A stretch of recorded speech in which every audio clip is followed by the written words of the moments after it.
لكل محتاج أنت لك الغنى. إن الحمد لله نحمده ونستعينه ونستغفره ونعوذ بالله من شرور أنفسنا ومن سيئات أعمالنا. من يهده الله فلا مضل له ومن يضلل فلا هادي له. وأشهد أن لا إله إلا الله وحده لا شريك له وأشهد أن محمدا عبده ورسوله. أما بعد فإن خير الحديث كتاب الله وخير الهدي هدي محمد صلى الله عليه وسلم وشر الأمور محدثاتها وكل محدثة بدعة وكل بدعة ضلالة. أيها الناس, সম্মানিত মুসল্লিয়ানে কেরাম, গত জুমাতে আমরা আলোচনা করছিলাম মুহাম্মদুর রাসূলুল্লাহ সাল্লাল্লাহু আলাইহি ওয়াসাল্লামকে ভালোবাসা নিয়ে। কোরআনে কারিমে আল্লাহ তাআলা মুহাম্মদুর রাসূলুল্লাহ সাল্লাল্লাহু আলাইহি ওয়াসাল্লামের আনুগত্য করার নির্দেশ দিয়েছেন। আল্লাহ তাআলা বলেছেন, কুল ইন কুনতুম তুহিব্বুনাল্লাহা ফাত্তাবিউনি ইউহিব্বুকুমুল্লাহ ওয়া ইয়াগফির লাকুম যুনুবাকুম ওয়াল্লাহু গফুরুর রহিম। কুল ইন কুনতুম তুহিব্বুনাল্লাহা ফাত্তাবিউনি, যদি তোমরা আল্লাহর ভালোবাসার দাবি করো তাহলে মুহাম্মদুর রাসূলুল্লাহ সাল্লাল্লাহু আলাইহি ওয়াসাল্লামের অনুসরণ করো। কি হবে পরিণামে? ইউহিব্বুকুমুল্লাহ, আল্লাহ তোমাদেরকে ভালোবাসবেন। আল্লাহর ভালোবাসা পেতে হলে মুহাম্মদুর রাসূলুল্লাহ সাল্লাল্লাহু আলাইহি ওয়াসাল্লামকে অনুসরণ করতে হবে। আল্লাহর ভালোবাসা পেতে হলে মুহাম্মদুর রাসূলুল্লাহ সাল্লাল্লাহু আলাইহি ওয়াসাল্লামের সুন্নত জানতে হবে এবং সুন্নতের জন্য আপনার পরিপূর্ণ সময় ব্যয় করতে হবে। আল্লাহ তাআলার ক্ষমা পেতে হলে মুহাম্মদুর রাসূলুল্লাহ সাল্লাল্লাহু আলাইহি ওয়াসাল্লামকে অনুসরণ করতে হবে। আর অনুসরণের প্রথম শর্ত হচ্ছে মানুষ তাকেই অনুসরণ করে যাকে সে ভালোবাসে। এই জন্য রাসূলুল্লাহ সাল্লাল্লাহু আলাইহি ওয়াসাল্লাম বলেছেন, তোমার মধ্যে কেউ ঈমানদার হতে পারবে না যতক্ষণ না আমাকে তার নিজ নফসের থেকে বেশি ভালো না বাসবে। মুহাম্মদুর রাসূলুল্লাহ সাল্লাল্লাহু আলাইহি ওয়াসাল্লামকে বেশি ভালোবাসতে হবে আমাদের প্রত্যেকের আত্মার চেয়েও বেশি। অর্থাৎ মানব জীবনে প্রত্যেকটি মানুষের কাছে সবচেয়ে প্রিয় জিনিস হচ্ছে তার নিজের নফস। নিজের নফসের চেয়েও মুহাম্মদুর রাসূলুল্লাহ সাল্লাল্লাহু আলাইহি ওয়াসাল্লামকে বেশি ভালোবাসতে হবে, না হলে ঈমানদার হতে পারবে না। রাসূলুল্লাহ সাল্লাল্লাহু আলাইহি ওয়াসাল্লাম বলেছেন, লা ইউমিনু আহাদুকুম হাত্তা আকুনা আহাব্বু ইলাইহি মিন নাফসিহি ওয়া ওয়ালিদিহি ওয়া ওয়ালাদিহি ওয়ান নাসি আজমাইন। সমস্ত মানুষের চেয়ে, সন্তানের চেয়ে, পিতামাতার চেয়ে এবং আত্মীয় স্বজনের চেয়ে, বন্ধুবান্ধবের চেয়ে, সমস্ত মানুষের চেয়ে নিজের আত্মার চেয়েও বেশি ভালোবাসতে হবে মুহাম্মদুর রাসূলুল্লাহ সাল্লাল্লাহু আলাইহি ওয়াসাল্লামকে। এটাই রাসূলুল্লাহ সাল্লাল্লাহু আলাইহি ওয়াসাল্লামের নির্দেশ। আল্লাহ তাআলা কিয়ামত পর্যন্ত যত মানুষ আছে সমস্ত মানুষের থেকে বাছাই করে নিয়েছেন মুহাম্মদুর রাসূলুল্লাহ সাল্লাল্লাহু আলাইহি ওয়াসাল্লামের সাথীদেরকে। মুহাম্মদুর রাসূলুল্লাহ সাল্লাল্লাহু আলাইহি ওয়াসাল্লামের সাথীদেরকে বাছাই করে নিয়েছেন। তারা কিভাবে মুহাম্মদুর রাসূলুল্লাহ সাল্লাল্লাহু আলাইহি ওয়াসাল্লামকে ভালোবাসতে হয় তা দেখিয়ে দিয়েছেন। গত সপ্তাহের আলোচনায় আমরা বলেছিলাম, তার মধ্যে সবচেয়ে বেশি যে ভালোবাসার নমুনা এবং স্বাক্ষর রাখতে পেরেছিলেন তিনি হচ্ছেন আবু বকর রাদিয়াল্লাহু আনহু। আবু বকর রাদিয়াল্লাহু আনহুর ব্যাপারে রাসূলুল্লাহ সাল্লাল্লাহু আলাইহি ওয়াসাল্লাম নিজে বলেছেন যে তোমাদের প্রত্যেকের দান, প্রত্যেকের যে আমার প্রতি যে অনুগ্রহ তা আমি ফেরত দিয়েছি, একমাত্র আবু বকর ব্যতীত তার কোনো অনুগ্রহ আমি ফেরত দিতে পারিনি। রাসূলুল্লাহ সাল্লাল্লাহু আলাইহি ওয়াসাল্লামকে তিনি এমন সময় ঈমান এনেছেন যখন লোকেরা তার উপর ঈমান আনেনি, বরং তাকে বিভিন্নভাবে নিগৃহীত করছিল। এবং যখন মানুষ তাকে তার উপর মিথ্যারোপ করার জন্য মানুষ ব্যতিব্যস্ত ছিল, সে সময়ে একমাত্র আবু বকর রাদিয়াল্লাহু আনহু সবার সামনে ঘোষণা করেছিলেন যে তিনি সত্যবাদী, তিনি সত্য কথা বলছেন। তিনি সত্য কথা বলেছেন সেজন্য তার নাম হয়েছে, তিনি যেহেতু সত্যায়ন করেছেন রাসূলুল্লাহ সাল্লাল্লাহু আলাইহি ওয়াসাল্লামকে, এই জন্য তার নাম হয়েছে সিদ্দিক। আবু বকর রাদিয়াল্লাহু আনহুর মতো ভালোবাসা আমাদের প্রত্যেকের অন্তরে পোষণ করা উচিত মুহাম্মদুর রাসূলুল্লাহ সাল্লাল্লাহু আলাইহি ওয়াসাল্লামের জন্য। রাসূলুল্লাহ সাল্লাল্লাহু আলাইহি সাল্লাম আবু বকর রাদিয়াল্লাহু আনহুকে সাথে নিয়েছিলেন হিজরতের মাঠে, গর্তে সাথে নিয়েছেন, পরবর্তীতে খলিফা বানিয়েছেন। প্রত্যেকটি কাজে মুহাম্মদুর রাসূলুল্লাহ সাল্লাল্লাহু আলাইহি সাল্লাম আবু বকর রাদিয়াল্লাহু আনহুকে সবচেয়ে বেশি স্থান দিয়েছেন। কেন? তাকে তিনি দেখেছেন যে রসুলের ভালোবাসায় পাশ করেছেন আবু বকর রাদিয়াল্লাহু আনহু, সবার উপরে সবচেয়ে বেশি নম্বর পেয়ে পাশ করেছেন আবু বকর রাদিয়াল্লাহু আনহু। এই মানুষটির ভালোবাসা দ্বারা আমরা বুঝতে পারলাম যে রসুলকে ভালোবাসতে হলে নিজে নফসের চেয়েও, আত্মার চেয়েও বেশি ভালোবাসতে হবে। আমার ঈমান যদি কোনো পরিপূর্ণ করতে হয়, আবু বকর রাদিয়াল্লাহু আনহুকে সামনে রাখতে হবে যে রসুলকে কীভাবে ভালোবাসবো। তিনি তার নমুনা দেখিয়েছেন প্রত্যেকটি কর্মকাণ্ডে। রাসূলুল্লাহ সাল্লাল্লাহু আলাইহি সাল্লাম কোন জিনিস ভালোবাসেন, কোন জিনিস অপছন্দ করেন, কোন জিনিসের প্রতি গুরুত্ব বেশি দিয়েছেন, এই জিনিসগুলো আবু বকর রাদিয়াল্লাহু আনহু সবসময় খেয়াল রাখতেন। হিজরতের মাঠে যখন চলছিলেন, সুরাকা ইবনে মালিক যখন এসে পড়ছিল আক্রমণ করার জন্য, রাসূলুল্লাহ সাল্লাল্লাহু আলাইহি সাল্লাম তিনি নির্ভয় নিঃশঙ্ক চিত্তে চলছিলেন। আবু বকর রাদিয়াল্লাহু আনহু বলছেন, ইয়া রাসূলুল্লাহ, এই লোকটা এসে যাচ্ছে, এই সুরাকা বিন মালিক এসে যাচ্ছে, এখন আমাদের কি হবে? তখন রাসূলুল্লাহ সাল্লাল্লাহু আলাইহি ওয়াসাল্লাম বললেন, মা যান্নুকা বিসনাইনি ওয়াল্লাহু সালিসুহুমা, তুমি কেন ভয় পাচ্ছ দুইজনের? আল্লাহ তো আমাদের তৃতীয় জন আছেন, তুমি কেন ভয় পাচ্ছ? রাসূলুল্লাহ সাল্লাল্লাহু আলাইহি ওয়াসাল্লামের জন্যই তিনি ভয় করছিলেন, নিজের জন্য নয়। একবার তিনি সামনে যাচ্ছেন, একবার পিছনে যাচ্ছেন, বুঝতে পারছিলেন না কিভাবে মুহাম্মদুর রাসূলুল্লাহ সাল্লাল্লাহু আলাইহি ওয়াসাল্লামের উপর থেকে আক্রমণ তিনি হটাবেন। তিনি শুধু চিন্তায় ছিলেন, গর্তের ভিতরে তিনি চিন্তায় ছিলেন।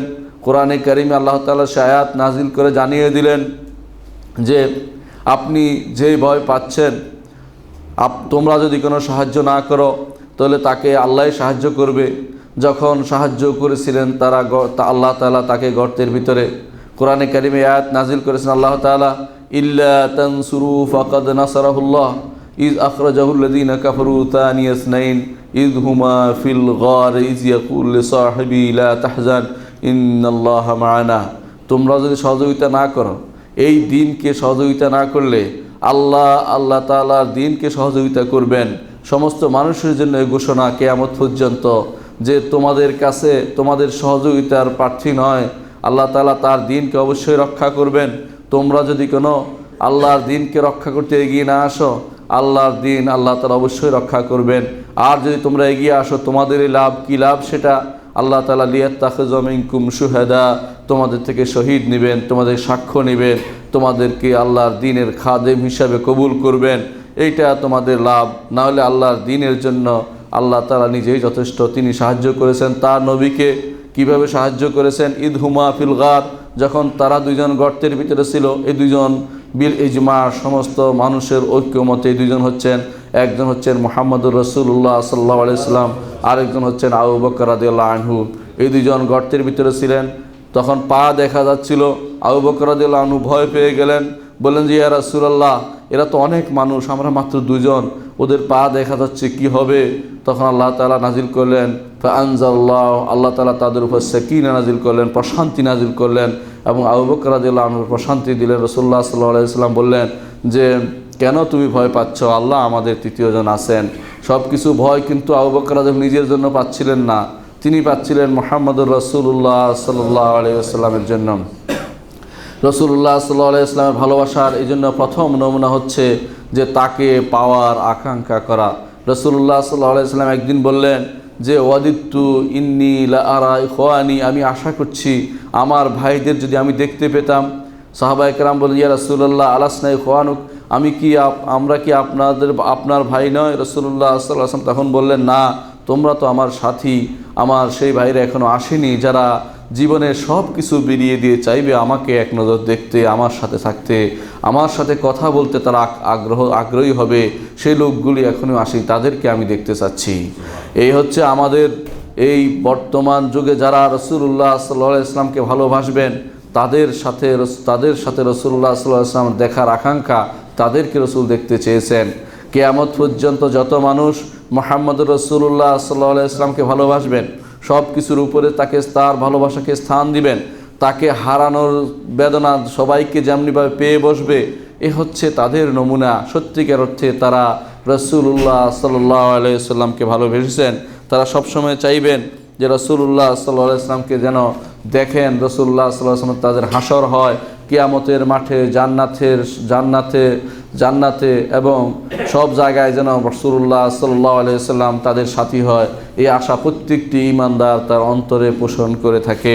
এই জন্য যে তারা রাসূলুল্লাহ সাল্লাল্লাহু আলাইহি ওয়াসাল্লামকে ভালোবাসে। রাসূলুল্লাহ সাল্লাল্লাহু আলাইহি ওয়াসাল্লামের ভালোবাসার দ্বিতীয় নমুনা হচ্ছে যে প্রত্যেকটি মানুষ চাইবে নিজের নফস আর সম্পদ সব কিছু রসুলের জন্য ব্যয় করবে। আবু বকর রাদিয়াল্লাহু আনহু তার নমুনা দেখিয়েছেন। সেই তবুকের যুদ্ধে আবু বকর রাদিয়াল্লাহু আনহু নিজের সব কিছু নিয়ে এসে রাসূলুল্লাহ সাল্লাল্লাহু আলাইহি ওয়াসাল্লামের খেদমতে হাজির করে বললেন যে এই হচ্ছে এই যুদ্ধের জন্য আমি সবই দান করছি। রাসূলুল্লাহ সাল্লাল্লাহু আলাইহি ওয়াসাল্লাম বললেন যে বাসার জন্য, ঘরের জন্য কি রেখেছ? বলেন যে আল্লাহ এবং তার রসুলই যথেষ্ট। সুবহানাল্লাহ। এইরকম দান, এরকম আত্ম উৎসর্গ, এরকম ব্যক্তি ইতিহাসে আর দ্বিতীয়জন পাওয়া যাবে না।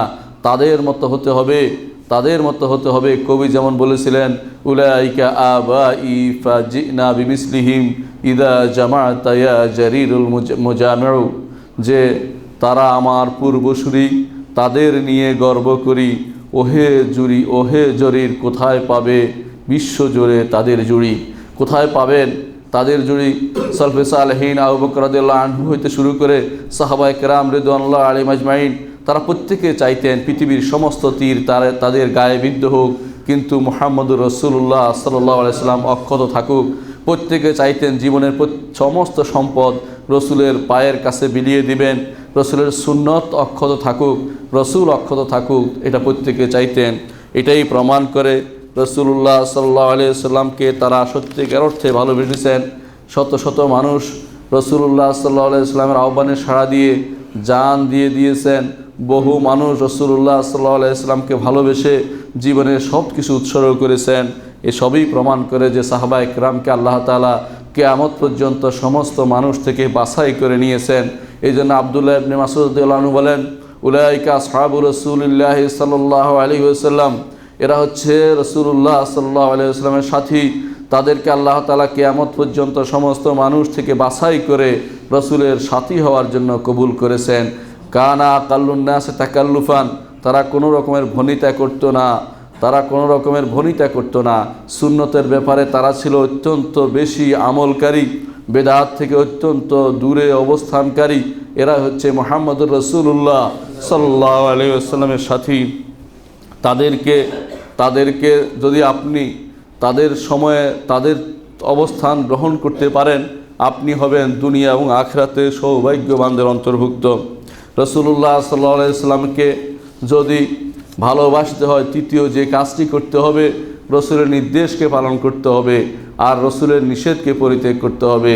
রাসূলুল্লাহ সাল্লাল্লাহু আলাইহি ওয়াসাল্লাম যেই কাজ, যেই সময়ে, যে অবস্থায়, যত সংখ্যায় বলেছেন, ঠিক সেই কাজ সে অবস্থায় তত সংখ্যায় করাই হচ্ছে সুন্নত।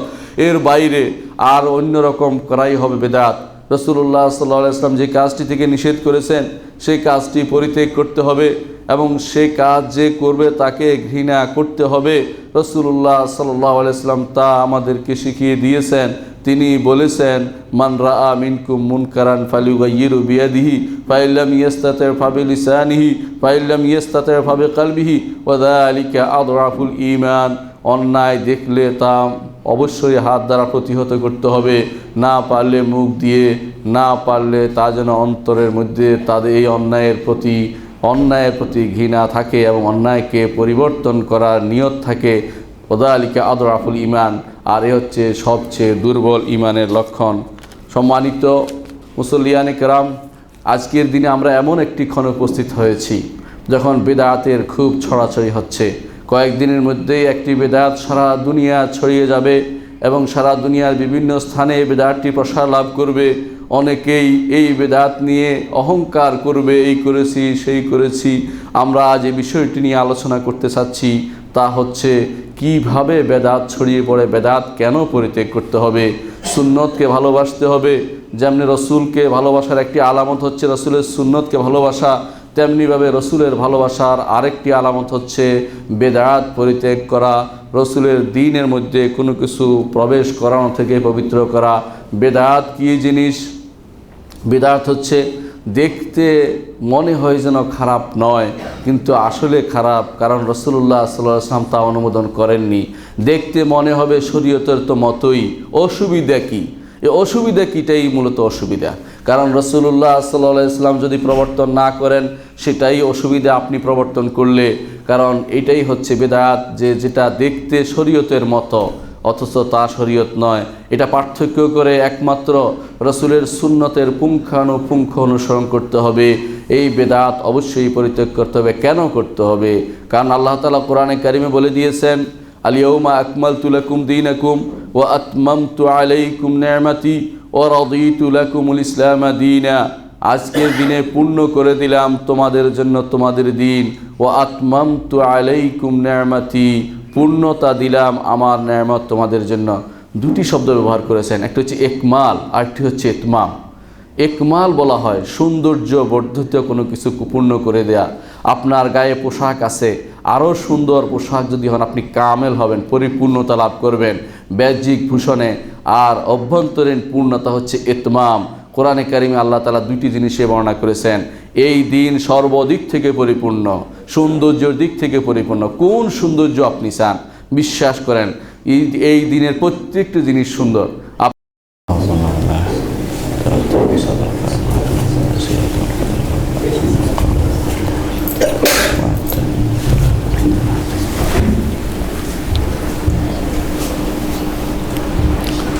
ইন্নাল হামদালিল্লাহ নাহমাদুহু ওয়া নাস্তাঈনুহু ওয়া নাস্তাগফিরুহু ওয়া নাউযু বিল্লাহি মিন শুরুরি আনফুসিনা ওয়া মিন সাইয়্যাতি আ'মালিনা মান ইয়াহদিহিল্লাহু ফালা মুদিল্লা লাহু ওয়া মান ইউদ্লিল ফালা হাদিয়া লাহু ওয়া আশহাদু আন লা ইলাহা ইল্লাল্লাহু ওয়াহদাহু লা শারীকা লাহু ওয়া আশহাদু আন্না মুহাম্মাদান আবদুহু ওয়া রাসূলুহু আম্মা বা'দ।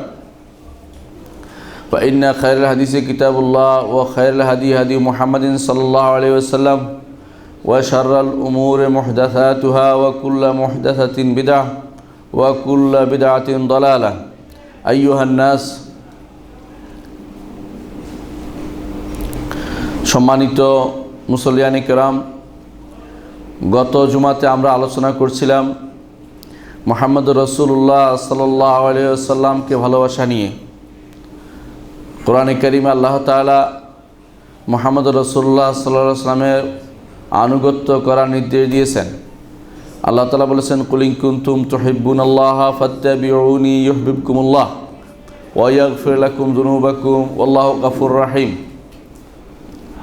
কুল ইন কুনতুম তুহিব্বুনাল্লাহা ফাত্তাবিউনি, যদি তোমরা আল্লাহর ভালোবাসার দাবি করো তাহলে মুহাম্মদ রাসূলুল্লাহ সাল্লাল্লাহু আলাইহি ওয়াসাল্লামের অনুসরণ করো। কি হবে পরিণামে? ইউহিব্বুকুমুল্লাহ, আল্লাহ তোমাদেরকে ভালোবাসবেন। আল্লাহর ভালোবাসা পেতে হলে মুহাম্মদুর রাসূলুল্লাহ সাল্লাল্লাহু আলাইহি ওয়াসাল্লামকে অনুসরণ করতে হবে।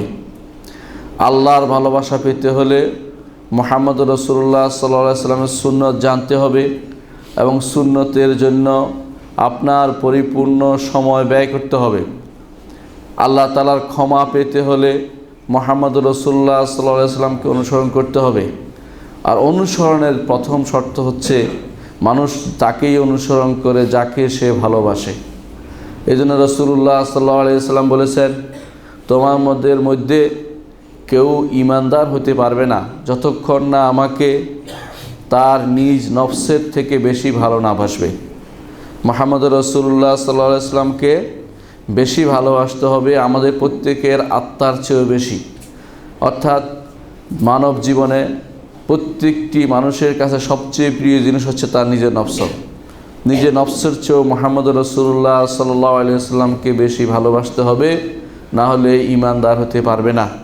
রাসূলুল্লাহ সাল্লাল্লাহু আলাইহি ওয়াসাল্লাম বলেছেন, লা ইউমিনু আহাদুকুম হাত্তা আকুনা আহাব্বু ইলাইহি মিন নাফসিহি ওয়া ওয়ালিদিহি ওয়া ওয়ালাদিহি ওয়ান নাসি আজমাইন।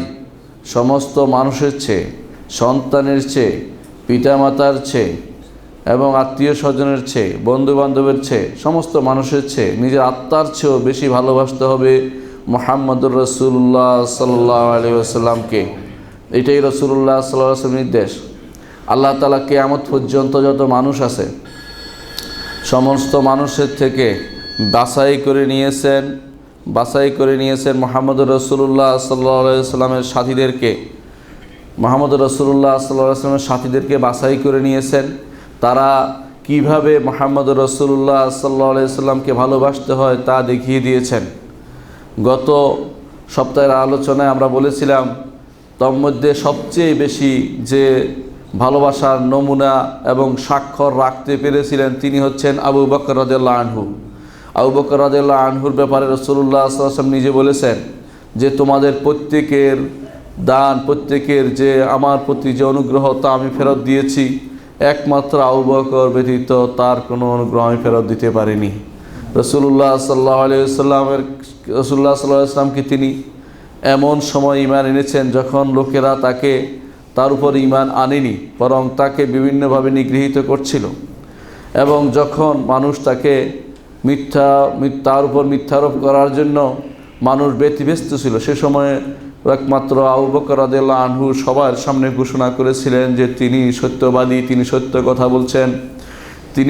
কথা বলেছেন, সেজন্য তার নাম হয়েছে, তিনি যেহেতু সত্যায়ন করেছেন রাসূলুল্লাহ সাল্লাল্লাহু আলাইহি ওয়াসাল্লামকে, এই জন্য তার নাম হয়েছে সিদ্দিক। আবু বকর রাদিয়াল্লাহু আনহুর মতো ভালোবাসা আমাদের প্রত্যেকের অন্তরে পোষণ করা উচিত মুহাম্মদুর রাসূলুল্লাহ সাল্লাল্লাহু আলাইহি ওয়াসাল্লামের জন্য।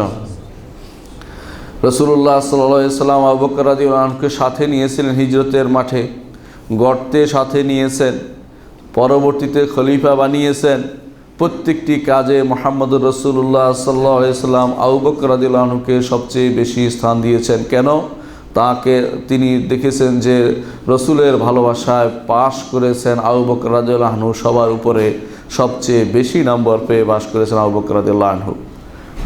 এই মানুষটির ভালোবাসা দ্বারা আমরা বুঝতে পারলাম যে রসুলকে ভালোবাসতে হলে নিজে নফসের চেয়েও আত্মার চেয়েও বেশি ভালোবাসতে হবে।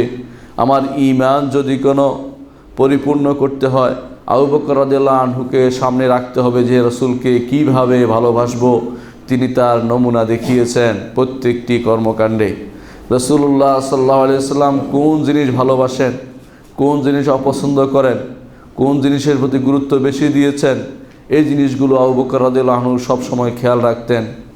হিজরতের মাঠে যখন চলছিলেন, সুরাকা ইবনে মালিক যখন এসে পড়ছিল আক্রমণ করার জন্য, রাসূলুল্লাহ সাল্লাল্লাহু আলাইহি ওয়াসাল্লাম তিনি নির্ভয় নিঃসংকোচিতে চলছিলেন।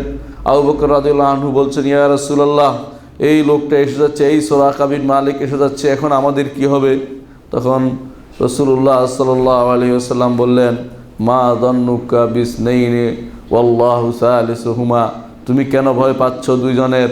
আল্লাহ তো আমাদের তৃতীয় জন আছেন, তুমি কেন ভয় পাচ্ছ? রাসূলুল্লাহ সাল্লাল্লাহু আলাইহি ওয়াসাল্লামের জন্যই তিনি ভয় করছিলেন, নিজের জন্য নয়। একবার তিনি সামনে যাচ্ছেন, একবার পিছনে যাচ্ছেন, বুঝতে পারছিলেন না কিভাবে মুহাম্মদুর রাসূলুল্লাহ সাল্লাল্লাহু আলাইহি ওয়াসাল্লামের উপর থেকে আক্রমণ তিনি হটাবেন। তিনি শুধু চিন্তায় ছিলেন, গর্তের ভিতরে তিনি চিন্তায় ছিলেন।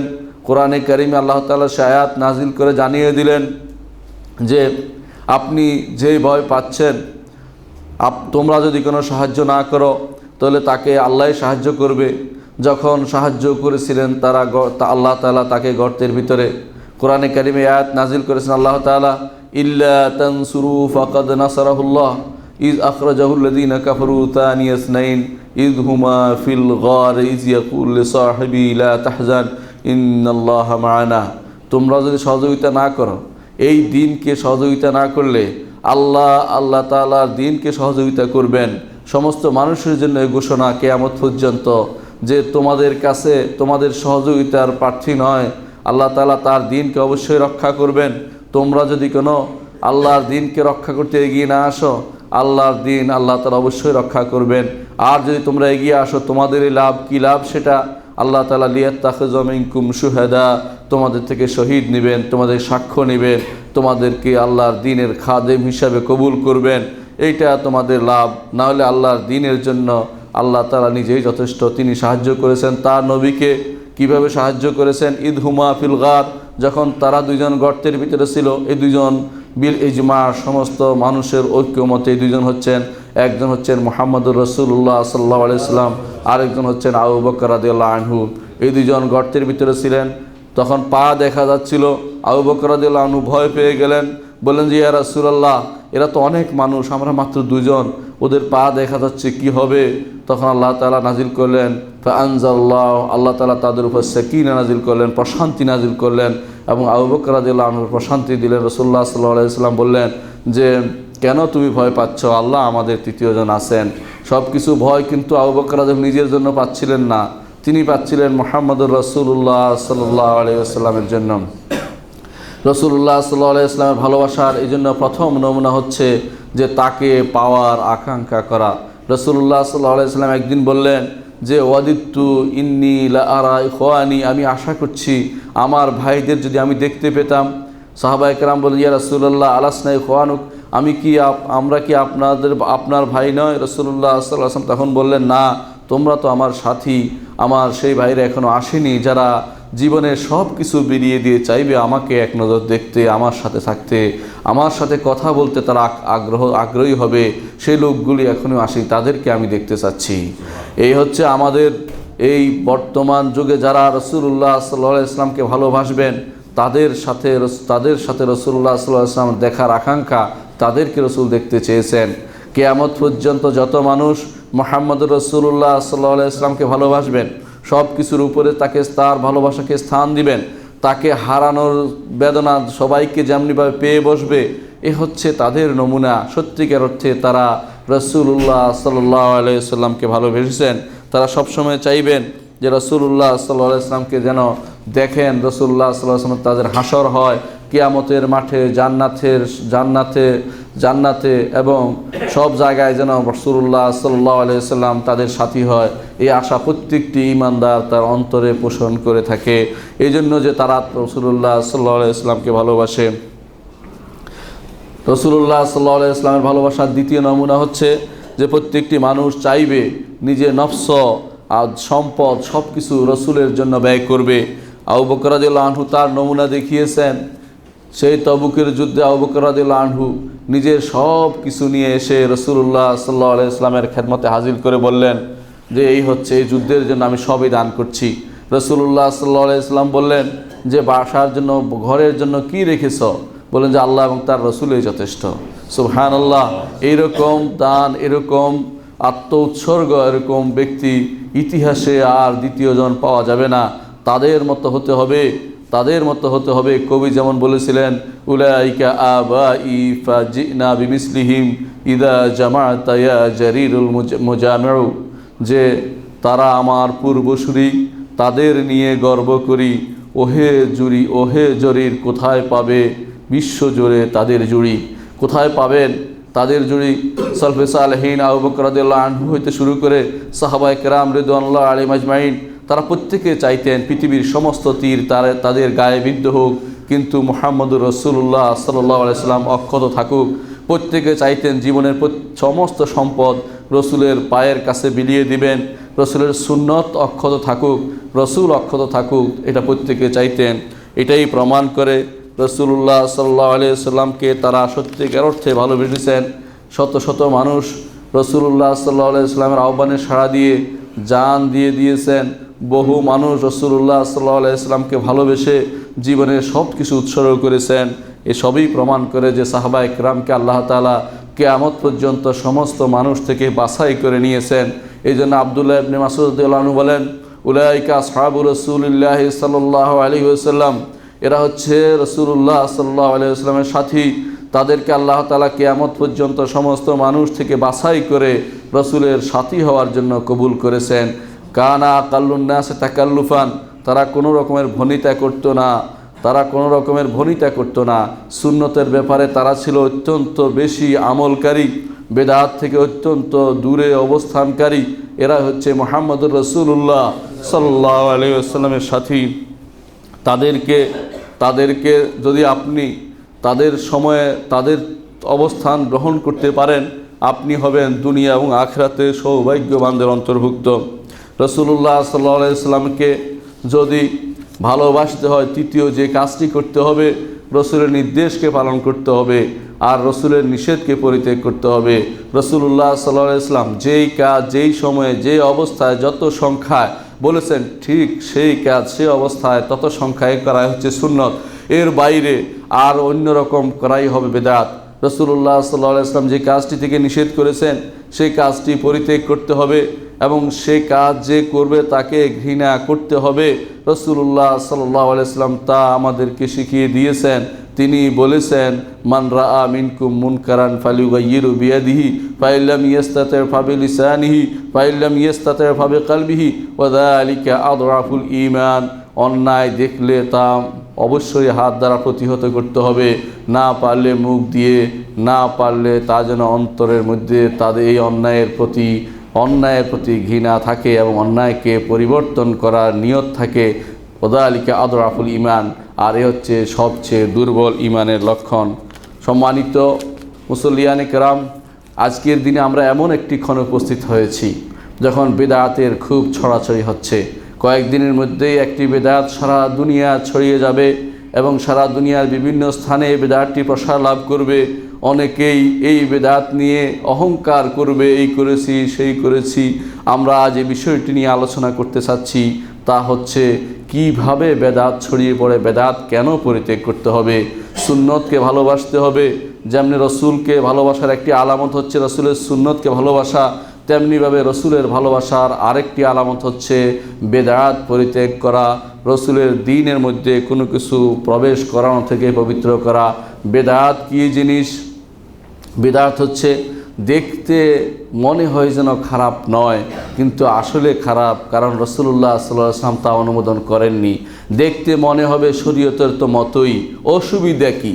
এই অসুবিধা কীটাই মূলত অসুবিধা, কারণ রসুল্লাহ সাল্লাল্লাহু আলাইহি ওয়াসাল্লাম যদি প্রবর্তন না করেন সেটাই অসুবিধা আপনি প্রবর্তন করলে, কারণ এটাই হচ্ছে বেদাত, যেটা দেখতে শরীয়তের মতো অথচ তা শরীয়ত নয়। এটা পার্থক্য করে একমাত্র রসুলের সুন্নতের পুঙ্খানুপুঙ্খ অনুসরণ করতে হবে। এই বেদাত অবশ্যই পরিত্যাগ করতে হবে। কেন করতে হবে? কারণ আল্লাহ তাআলা কোরআনে কারিমে বলে দিয়েছেন, আল-ইয়াউমা আকমালতু লাকুম দীনাকুম ওয়া আতমামতু আলাইকুম নি'মাতি ওয়া রাদিতু লাকুমুল ইসলামা দীনা। আজকের দিনে পূর্ণ করে দিলাম তোমাদের জন্য তোমাদের দিন। ওয়া আতমামতু আলাইকুম নি'মাতি, পূর্ণতা দিলাম আমার নেয়ামত তোমাদের জন্য। দুটি শব্দ ব্যবহার করেছেন, একটা হচ্ছে একমাল, আরেকটি হচ্ছে ইতমাম। একমাল বলা হয় সৌন্দর্য বর্ধিত কোনো কিছু পূর্ণ করে দেয়া।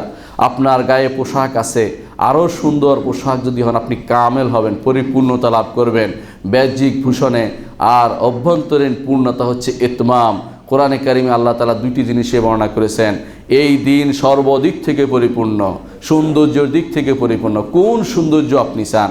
বিশ্বাস করেন এই দিনের প্রত্যেকটি জিনিস সুন্দর। জিনিসটা চিন্তা করুন, অজুটাও সুন্দর, কারণ অজু আপনার সারা শরীরের মধ্যে যত ময়লা আছে দূর করার একটা মাধ্যম, এবং আপনার শরীরে যত ব্যাকটেরিয়া আছে তা দূর করার মাধ্যম, আপনার শরীরের পবিত্র হওয়ার একটি মাধ্যম। গোসল সেই আরেকটি সৌন্দর্য। ইসলামের কোন জিনিসটা সুন্দর নয় এটা আপনি বলতে পারবেন না, কারণ আল্লাহ তাআলা সেটা নাজিল করেছেন তানজিলুম মিন হাকিমিন হামিদ।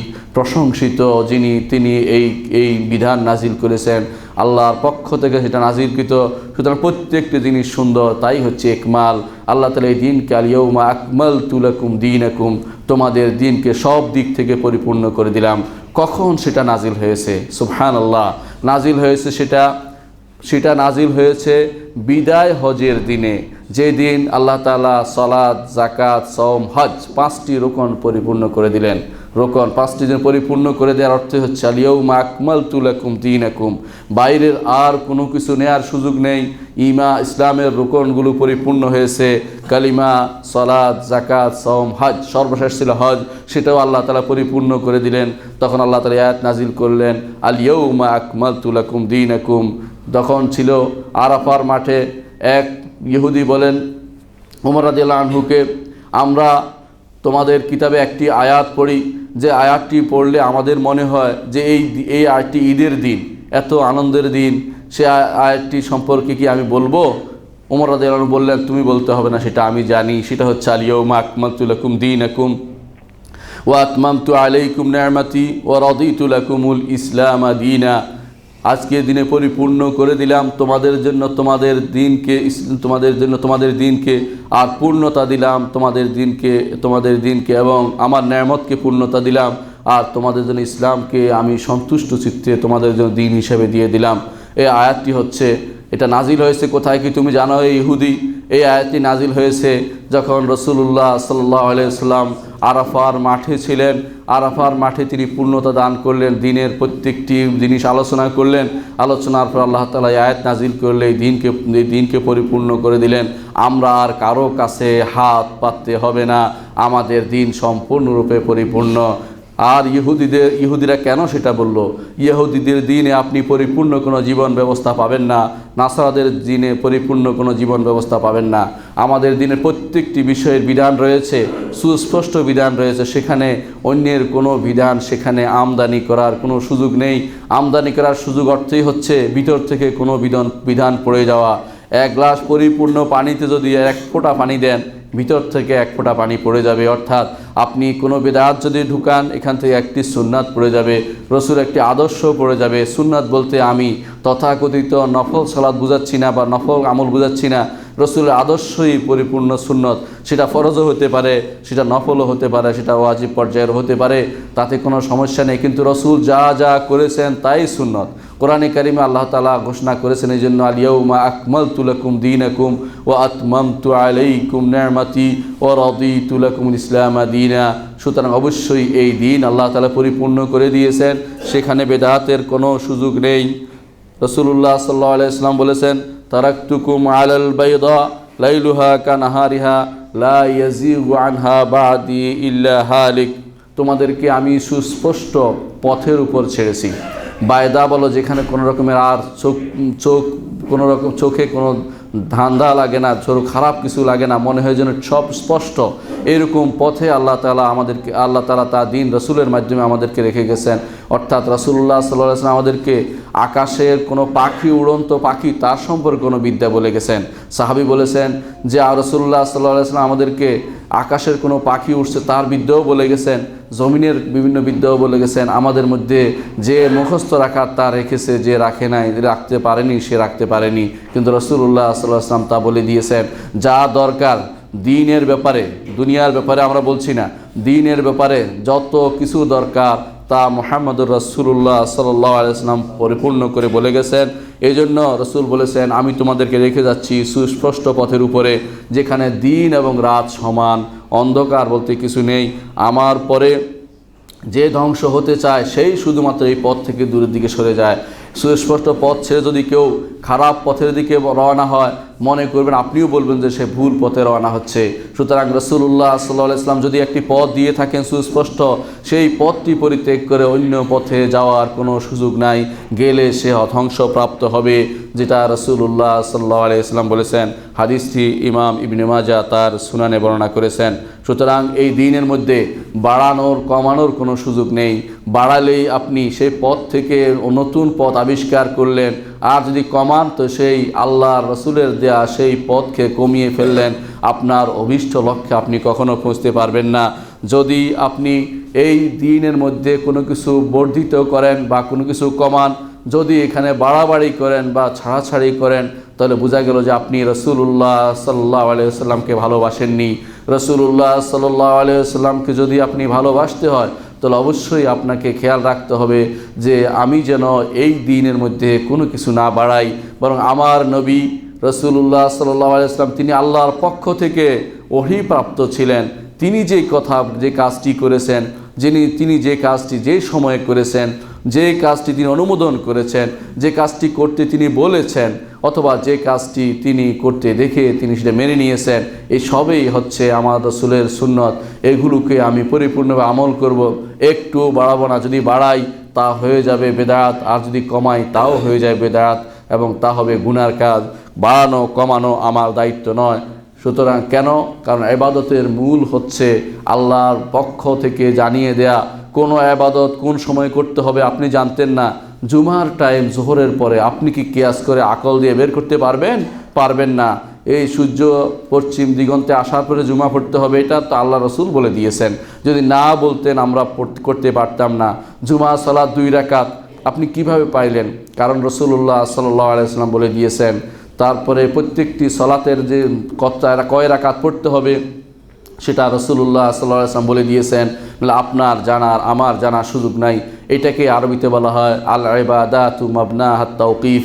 ইবাদতের মূল হচ্ছে আল্লাহ এবং তার রাসূলের পক্ষ থেকে অনুমোদিত হওয়া এবং জানিয়ে দেওয়া। যতক্ষণ পর্যন্ত আল্লাহ এবং তার রাসূল জানিয়ে না দিবেন কোনো কিছু, ততক্ষণ পর্যন্ত সেটা ইবাদত হবে না। কিয়ামত পর্যন্ত সেটা ইবাদত হতে পারে না। কোরআনে কারিমে আল্লাহ তাআলা বলেছেন, ওয়া মাখতালাফতুম ফীহি মিন শাইইন ফাহুকমুহু ইলাল্লাহ। যে বিষয়ে তোমাদের মধ্যে মতভেদ আছে সেই বিষয়ের মতভেদের সেটার হুকুম, সেটার বিধান তো আল্লাহর কাছে। নিজেরা মতভেদ করলে কার কাছে ফিরে যেতে হবে? আল্লাহর কাছে ফিরে যেতে হবে। কোরআনে কারিমে আল্লাহ তাআলা অন্য আয়াতে বলেছেন, ফারুদ্দু ইলাল্লাহ ওয়ার রাসূল, যদি তোমরা নিজেদের মধ্যে মতভেদ করো আল্লাহ এবং তার রাসূলের কাছে ফিরিয়ে নিয়ে আসো। সুতরাং প্রত্যেকটি কাজে এই অভ্যাস তৈরি করতে হবে আমাদেরকে। যখনই আমরা নিজেদের মধ্যে কোনো বিষয়ে হক না হক, শুদ্ধ অশুদ্ধ, ভালো মন্দ জানার ব্যাপারে শরীয়তের কোনো বিষয় অনুমোদিত কি না সে ব্যাপারে আমাদের অভ্যাস তৈরি করতে হবে যে এটা রাসূলুল্লাহ সাল্লাল্লাহু আলাইহি ওয়াসাল্লামের কাছে ফিরে নিয়ে আসি। রাসূলুল্লাহ সাল্লাল্লাহু আলাইহি ওয়াসাল্লাম এখন দুনিয়াতে নেই, তার সুন্নাহর কাছে ফিরে নিয়ে আসতে হবে, তার হাদিসের কাছে নিয়ে আসতে হবে, আল্লাহর কাছে ফিরে নিয়ে আসতে হবে, সেটা হচ্ছে আল্লাহর কোরআনের কাছে নিয়ে আসতে হবে। এই দুইটি জিনিস যতক্ষণ পর্যন্ত আমাদের সামনে আছে, রাসূলুল্লাহ সাল্লাল্লাহু আলাইহি ওয়াসাল্লাম বলেছেন, তারাকতু ফীকুম আমরাইন মা ইন তামাসসাকতুম বিহিমা লান তাদুল্লু বাদি কিতাবাল্লাহি ওয়া সুন্নতি। তোমাদের কাছে দুটি জিনিস রেখে যাচ্ছি, যদি এই দুটি জিনিস তোমরা পাকড়াও করে ধরে রাখতে পারো, সুন্দরভাবে আঁকড়ে থাকতে পারো, আমার পরে কখনো তোমরা পথভ্রষ্ট হবে না। লান তাদুল্লু, লানটাকে বলা হয় কখনো পথভ্রষ্ট হবে না। একটি হচ্ছে আল্লাহর কিতাব, একটি হচ্ছে সুন্নতে রাসূলুল্লাহ সাল্লাল্লাহু আলাইহি ওয়াসাল্লাম, রাসূলুল্লাহ সাল্লাল্লাহু আলাইহি ওয়াসাল্লামের সুন্নত। কোরআন এবং হাদিস যদি আঁকড়ে ধরতে পারি কখনো পথভ্রষ্ট হব না। কে চায় পথভ্রষ্ট হতে? যে ধ্বংস হতে চায়। রাসূলুল্লাহ সাল্লাল্লাহু আলাইহি ওয়াসাল্লাম যে বলেছেন হালেক, যে ধ্বংস হতে চায় সেই শুধুমাত্র পথভ্রষ্ট হতে চায়। সুতরাং প্রত্যেকটি মানুষের উচিত যেন আল্লাহ এবং তার রাসূলের দিকে ফিরে আসা, কোরআন এবং সুন্নাহকে আঁকড়ে ধরা এবং ধ্বংসের পথ থেকে নিজেকে বাঁচিয়ে নেয়া, এবং এই পথে আসলেই শুধুমাত্র যেখানে আমাদের মতবিরোধ আছে সেই মতবিরোধগুলো আমরা দূর করতে পারি। অনেক মানুষ বলে থাকেন আলেমরাই তো মতভেদ করে, আলেমরাই তো এই করে, অমুকে তো এই করে, আপনারাই তো বেজার লাগান, আপনারাই তো সমস্যা করেন। না ভাই, আমরা সমস্যা করি না। সমস্যা করলেও ফিরার জায়গা আছে আমাদের, সেটা হচ্ছে কোরআনে কারীম এবং মুহাম্মদুর রাসূলুল্লাহ সাল্লাল্লাহু আলাইহি ওয়াসাল্লাম সুন্নত। ইতিহাসে অনেকগুলো ধর্ম এখনও আছে যাদের ফিরার জায়গা নেই। তারা মতভেদ করতে করতে ওয়ালা ইয়াজালুনা মুখতালিফিনা, তারা মতভেদ করতেই থাকবে কিয়ামত পর্যন্ত, কোথাও ফিরার জায়গা নেই। কিন্তু আমরা মতভেদ হবেই, মানুষ মতভেদ নিয়ে, মানুষের মধ্যে মত সবসময় একরকম থাকে না, কিন্তু একটি ফিরার জায়গা আল্লাহ এবং তার রাসূল দিয়ে দিয়েছেন, তা হচ্ছে কোরআনে কারীম অথবা মুহাম্মদুর রাসূলুল্লাহ সাল্লাল্লাহু আলাইহি ওয়াসাল্লামের সুন্নতের দিকে ফিরতে পারি, আমরা সেই মতভেদ থেকে বেরিয়ে আসতে পারি। প্রতিটি বিষয়ে এই জন্য কোরআন এবং সুন্নাহর দিকে আমাদের প্রত্যাবর্তন করা উচিত। কোরআনে কারীমে এই জন্য আল্লাহ তাআলা বলে দিয়েছেন, কুল ইন কুনতুম তুহিব্বুনাল্লাহ ফাত্তাবিউনি। মহব্বতের দাবিদাররা আল্লাহর মহব্বতের দাবিদার বেড়ে গিয়েছিল। প্রত্যেকে বলতো যে আমরা আল্লাহকে ভালোবাসি, আল্লাহকে ভালোবাসি। আল্লাহ তাআলা তখন এই আয়াত নাজিল করে, মেহনতের আয়াত, এটা পরীক্ষার আয়াত দিলেন, যে যদি সত্যি সত্যি তুমি আল্লাহকে ভালোবেসে থাকো তাহলে দেখি রসুলের অনুসরণ কতটুকু করো, সেটার উপর তোমার ভালোবাসা নির্ভর করবে। রসুলের অনুসরণের উপরে, অনুসরণ হচ্ছে মাপকাঠি, যেই মানদণ্ডের উপরে তোমাকে, যেই নীতিতে তোমাকে মাপা হবে যে রসুলকে কতটুকু ভালোবেসেছ অতটুকু তুমি আল্লাহকে ভালোবেসেছ, রসুলের কতটুকু অনুসরণ করেছ অতটুকু আল্লাহকে ভালোবেসেছ। পৃথিবীর বুকে আজ ভালোবাসার দাবিদার অভাব নেই, তারা রাসূলুল্লাহ সাল্লাল্লাহু আলাইহি ওয়াসাল্লামের সুন্নতের অনুসরণ করে চলে না, সেটা আপনারা ভালো করে জানেন। রাসূলুল্লাহ সাল্লাল্লাহু আলাইহি ওয়াসাল্লাম আরও বলেছেন, মান আহদাসা ফি আমরিনা হাযা মা লাইসা মিনহু ফাহুয়া রাদ্দুন। যে কেউ আমাদের এই দ্বীনের মধ্যে এমন নতুন কিছু প্রবর্তন ঘটাবে যা এতে নেই, তা তার উপর নিক্ষিপ্ত হবে। এটা প্রবর্তন ঘটানো। অন্য হাদিসে রাসূলুল্লাহ সাল্লাল্লাহু আলাইহি ওয়াসাল্লাম বলেছেন, মান আমিলা আমালান লাইসা আলাইহি আমরুনা ফাহুয়া রাদ্দুন। যে এমন কোনো আমল করবে যাতে আমাদের অনুমোদন নেই, অর্থাৎ অনুমোদন দেওয়ার মালিক একমাত্র আল্লাহ এবং তার রাসূল মুহাম্মদুর রাসূলুল্লাহ সাল্লাল্লাহু আলাইহি ওয়াসাল্লামের মুখে অনুমোদিত হয়নি, এমন কোনো কাজ কিয়ামত পর্যন্ত শরীয়ত বলে বিবেচিত হবে না। এমন কোনো কাজে কোনো সওয়াব নেই, এমন কোনো কাজ করা যাবে না। এই জন্য অবশ্যই মনে রাখতে হবে মুহাম্মদুর রাসূলুল্লাহ সাল্লাল্লাহু আলাইহি ওয়াসাল্লাম তিনি যে বলেছেন, মান আহদাসা ফি আমরিনা হাযা, আমাদের দ্বীনের মধ্যে যে ব্যক্তি নতুন কোনো কিছু ঘটাবে অথবা যে কোনো আমল করবে নতুনই করে নাই, আমার রসুলের যে আমলটাকে বাড়িয়ে কমিয়ে করলো, তার প্রত্যেকটি আমলে তার উপর নিক্ষিপ্ত হবে আল্লাহর দরবার, সেটা নেক আমল বলে বিবেচিত হবে না এবং সেটা দ্বীন বলে বিবেচিত হবে না, সেটা ইবাদত বলে বিবেচিত হবে না। রাসূলুল্লাহ সাল্লাল্লাহু আলাইহি ওয়াসাল্লাম আরও বলেছেন, ওয়া ইয়াকুম ওয়া মুহদাসাতিল উমুর ফা ইন্না কুল্লা মুহদাসাতিন বিদআ ওয়া কুল্লা বিদআতিন দালালা। রাসূলুল্লাহ সাল্লাল্লাহু আলাইহি ওয়াসাল্লাম একদিন জীবনের শেষ প্রান্তে এসে একদিন লম্বা ভাষণ দিলেন। সেই সকাল থেকে শুরু করে বিকাল পর্যন্ত রসুল ভাষণ দিলেন। কোনোদিন লম্বা ভাষণ রাসূলুল্লাহ সাল্লাল্লাহু আলাইহি ওয়াসাল্লাম দিতেন না। দেওয়ার পরে তার সামনে সাহাবায়ে কেরাম বলেন, ইয়া রাসূলুল্লাহ, আপনি তো অনেক লম্বা ভাষণ দিলেন, আমরা মনে হচ্ছে যেন আপনি আমাদেরকে বিদায় জানাচ্ছেন লম্বা ভাষণ দিয়ে। ইয়া রাসূলুল্লাহ, আপনি আমাদেরকে সংক্ষিপ্ত করে ওসিয়ত করে দিন, যে ওসিয়ত করুন, যে ওসিয়তটা মানলে আমরা আর কোনোদিন পথভ্রষ্ট হব না। তখন রাসূলুল্লাহ সাল্লাল্লাহু আলাইহি ওয়াসাল্লাম বলেছেন, আলাইকুম বিসুন্নতি ওয়া সুন্নাতুল খুলাফায়ে রাশিদিন, তোমরা আমার সুন্নতকে আঁকড়ে ধরবে এবং খুলাফায়ে রাশিদার সুন্নতকে আঁকড়ে ধরবে। ওয়া ইয়াকুম ওয়া মুহদাসাতিল উমুর, আর বাকি দ্বীনের মধ্যে বানোয়াট, বাড়তি, নতুন, আবিষ্কৃত প্রত্যেকটি জিনিস পরিত্যাগ করবে। রাসূলুল্লাহ দ্বীনের দৈনির মধ্যে আবিষ্কৃত প্রত্যেকটি জিনিস পরিত্যাগ করতে বলেছেন। ফাইন্না কুল্লা মুহদাসাতিন বিদআ, কারণ প্রত্যেকটি নতুন আবিষ্কৃত জিনিসই বিদআত। ওয়া কুল্লা বিদআতিন দালালা, আর প্রত্যেকটি নতুন বেদাতি প্রত্যেকটি বেদাতি হচ্ছে পথভ্রষ্টতা। অন্য বর্ণে আসছে ওয়া কুল্লু দালালাতিন ফিন্নার, আর প্রত্যেকটি পথভ্রষ্টতায় জাহান্নামে যাবে।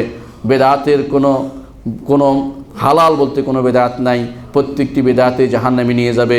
রাসূলুল্লাহ সাল্লাল্লাহু আলাইহি ওয়াসাল্লাম বলেছেন। আর এই ভাষায় কুল একটি পরিপূর্ণ শব্দ। কুল অর্থ প্রত্যেক, যেটাই আপনি বলেন না কুলের ভিতরে পড়ে, অর্থাৎ যাই আপনি করেন না কেন, নতুন বানোয়াট কোনো কিছু করবেন দ্বীনের মধ্যে, দুনিয়ার ব্যাপারে আপনি বিল্ডিং কীরকম বানাবেন এই নিয়ে কিছু বিল্ডিং কোড শরীয়ত দিয়েছে, এর বাইরে আপনি বিল্ডিংয়ের কয়তলা করবেন শরীয়ত নিষেধ করেনি, বা ঘরের ভিতরে আপনি কয়টা কি লাগাবেন সেটা নিষেধ করেনি, বিমানে যাবেন কি গাড়িতে যাবেন শরীয়ত নিষেধ করেনি। কিন্তু দ্বীন যখন পালন করতে চাইবেন তখনই আপনাকে মানতে হবে এই দ্বীন হতে হলে মুহাম্মদুর রাসূলুল্লাহ সাল্লাল্লাহু আলাইহি ওয়াসাল্লাম অনুমোদন করেছেন কিনা সেটা আগে দেখে নেই। ততক্ষণ পর্যন্ত সেটা না হবে, নতুন সামান্যতম জিনিস আবিষ্কার করবেন সেটাও হারাম হবে। সর্বনিম্ন পর্যায়ে বেদাত হচ্ছে হারাম হওয়া। কখনো কখনো বেদাত শিরকে নিয়ে যায়, কখনো কখনো বেদাত কুফরও নিয়ে যায়। এই জন্য বলা হয় আল বেদাতু বারিদুল কুফর, বেদাত হচ্ছে কুফরের ডাক বাক্স, যেখানে সব রকমের জিনিসে যেতে পারে। কুফরি হয় কখনো বেদাত দিয়ে, কখনো সেটা হারাম হয়। হারামের নিচে কোনো বেদাত নাই, প্রত্যেকটি বেদাতেই হারাম। সর্বনিম্ন পর্যায়ে হচ্ছে হারাম হওয়া। সুতরাং আমরা তা থেকে দূরে থাকবো, কোনো রকমের বেদাত আমরা পরিচালনা করব না। আব্দুল্লাহ ইবনে মাসউদ রাদিয়াল্লাহু আনহু বলেন, ইত্তাবিউ ওয়ালা তাবতাদিউ, ইত্তাবিউ ওয়ালা তাবতাদিউ ফাকাদ কুফিতুম, তোমরা অনুসরণ করে চলো, বেদাত আবিষ্কার করো না, বেদাত করো না। ফাকাদ কুফিতুম, তোমাদেরকে যথেষ্ট করে দেয়া হয়েছে। কোরআন এবং সুন্নাহ যথেষ্ট আছে, সাহাবায়ে কেরামের আমলে যথেষ্ট আছে, আমাদের জন্য সালফে সালেহিনের আমল যথেষ্ট রয়েছে। নিজেরা নতুন করে বেদাত বানানোর কোনো সুযোগ নেই। যদি তাই হয়ে থাকে আমরা বুঝতে পারলাম যে বেদাত কখনো অনুমোদনযোগ্য নয় এবং বেদাত কখনো প্রবর্তন করা যাবে না। যখনই শুনবেন কোনো কিছু বেদাত, তখনই শরীয়তের মাপকাঠিতে দিয়ে তা বিচার করবেন তা কি সত্য কিনা। এই জন্য সত্য বুঝার জন্য একটি মাপকাঠি মুহাম্মদুর রাসূলুল্লাহ সাল্লাল্লাহু আলাইহি ওয়াসাল্লাম বলে দিয়েছেন। তিনি বলেছেন, ইন্না আহসানাল হাদিসে কিতাবুল্লাহ, আল্লাহর কিতাব হচ্ছে কথাগুলির মধ্যে সবচেয়ে উত্তম কথা, এবং ওয়া খায়রুল হাদি হাদিউ মুহাম্মাদিন সাল্লাল্লাহু আলাইহি ওয়াসাল্লাম, আর সবচেয়ে উত্তম আদর্শ হচ্ছে মুহাম্মদুর রাসূলুল্লাহ সাল্লাল্লাহু আলাইহি ওয়াসাল্লামের আদর্শ। পৃথিবীর বুকে আজ মানুষ বিভিন্ন রকমের গ্রন্থ পড়ে, বিভিন্ন রকমের মানুষের বানোয়ার যে সমস্ত দর্শন সেগুলি পড়ছে, সেগুলি আজ বাস্তবায়নের জন্য মানুষ ব্যস্ত হয়ে পড়ছে। সেগুলি সবগুলি হচ্ছে ভ্রষ্টতা, কখনো সেগুলিতে হেদায়েত নেই। হেদায়েত পেতে হলে আল্লাহর কিতাব পড়তে হবে, হেদায়েত পেতে হলে মুহাম্মদুর রাসূলুল্লাহ সাল্লাল্লাহু আলাইহি ওয়াসাল্লামের আদর্শ জানতে হবে। যে ব্যক্তি মুহাম্মদুর রাসূলুল্লাহ সাল্লাল্লাহু আলাইহি ওয়াসাল্লামের আদর্শ জানেনি সে কোনোদিন হেদায়েত প্রাপ্ত হতে পারবে না। কোরআনে কারীম বছর পর বছর ধরে তার উপরে ধুলা পড়ে গেছে, কোনোদিন খুলে পড়েননি, দেখেননি, চুমু দিয়ে রেখে দিলেন, এইটা কোরআনে কারীমের হক আদায় হবে না। হেদায়েত যদি পেতে হয় আহসানুল হাদিস, আর এই ভাষায় এর চেয়ে বড় কোনো শব্দ নেই। আহসান বলার পরে উত্তম বাণী হচ্ছে, সর্বোত্তম বাণী হচ্ছে, কথা হচ্ছে আল্লাহর কিতাব। আল্লাহর কিতাবকে আপনি কি পড়েছেন কখনো? আল্লাহর কিতাবের অর্থ কি বুঝতে চেষ্টা করেছেন? আল্লাহর কিতাব নিয়ে কি গবেষণা করেছেন? আল্লাহ তাআলা কি বলছে তা কি কোনোদিন চিন্তা করে দেখেছেন? আল্লাহ তাআলার কথাগুলি একটু শুনুন। মুহাম্মদুর রাসূলুল্লাহ সাল্লাল্লাহু আলাইহি ওয়াসাল্লাম কীভাবে তার ব্যাখ্যা করেছেন কিতাবে, কিভাবে তিনি সেগুলোকে সারা দুনিয়া ছড়িয়ে দিয়েছেন। মুহাম্মদুর রাসূলুল্লাহ সাল্লাল্লাহু আলাইহি ওয়াসাল্লাম আদর্শ কী ছিল তা আপনি একটু দেখেন। আপনি অবশ্যই তা দিয়ে বিচার করলে দুনিয়ার সমস্ত বেদাত আপনার থেকে দূরে সরে যাবে। আপনি তখন বুঝতে পারবেন যে আমি যা করছি তা আল্লাহর দরবারে গ্রহণ করা হবে না। কারণ কোরআনে কারিমে আল্লাহ তাআলা বলে দিয়েছেন, ওয়া কাদিমনা ইলা মা আমিলু মিন আমালিন ফাজআলনাহু হাবাআম মানসুরা। তারা যে সমস্ত আমল করেছে সেগুলো দিয়ে অগ্রসর হয়ে আমি সেগুলিকে বিক্ষিপ্ত ধূলিকণায় রূপান্তরিত করে দেব, অর্থাৎ সেগুলি কোনো কাজে আসবে না। কোরআনে কারিমে এই জন্য আল্লাহ তাআলা অন্য আয়াতে বলেছেন, কুল হাল নুনাব্বিউকুম বিল আকসারিনা আমালা আল্লাযিনা দাল্লা সাইয়ুহুম ফিল হায়াতিদ দুনিয়া ওয়া ইয়াহসাবুনা আন্নাহুম ইহসানুনা সুনআ। আমি কি তোমাদেরকে অমুক লোকদের আখসারিনা আমালা, সবচেয়ে যারা ক্ষতিগ্রস্ত, এদের আমলের দিক থেকে ক্ষতিগ্রস্ত লোকদের সম্পর্কে জানিয়ে দেব না? আল্লাযিনা, যারা আমল করছে দুনিয়ার বুকে, আল্লাযিনা দাল্লা সাইয়ুহুম ফিল হায়াতিদ দুনিয়া, দুনিয়ার জীবনে যে সমস্ত আমল করেছে সেগুলি হারিয়ে গেছে। ওহম ইয়াহসানুনা আন্নাহুম ইয়াহসাবুনা আন্নাহুম ইহসানুনা সুনআ। তারা মনে করছে যে কত ভালো কাজ এনে করছে।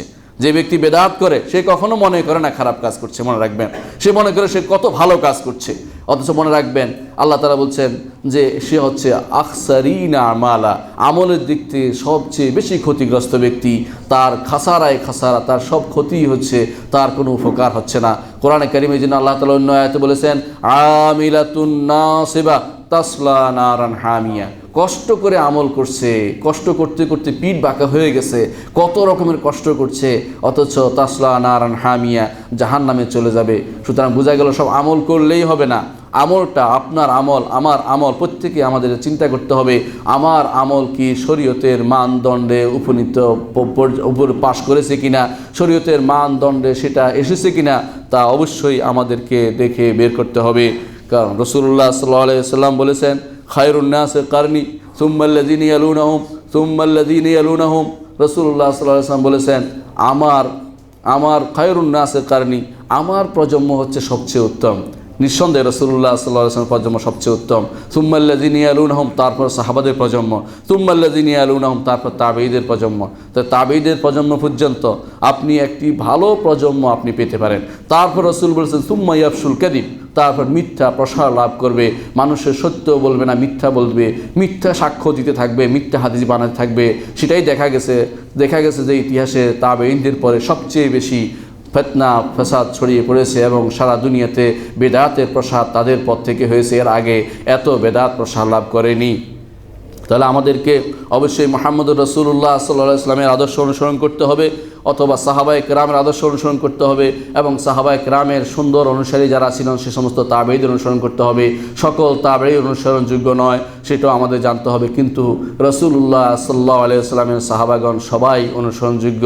আল্লাহ তাআলা তাদেরকে আমাদের জন্য রাসূলুল্লাহ সাল্লাল্লাহু আলাইহি ওয়াসাল্লাম কীভাবে অনুসরণ করতে হবে সে মানদণ্ড দেখিয়ে দিয়েছেন সাহাবায়ে কেরামকে দিয়ে।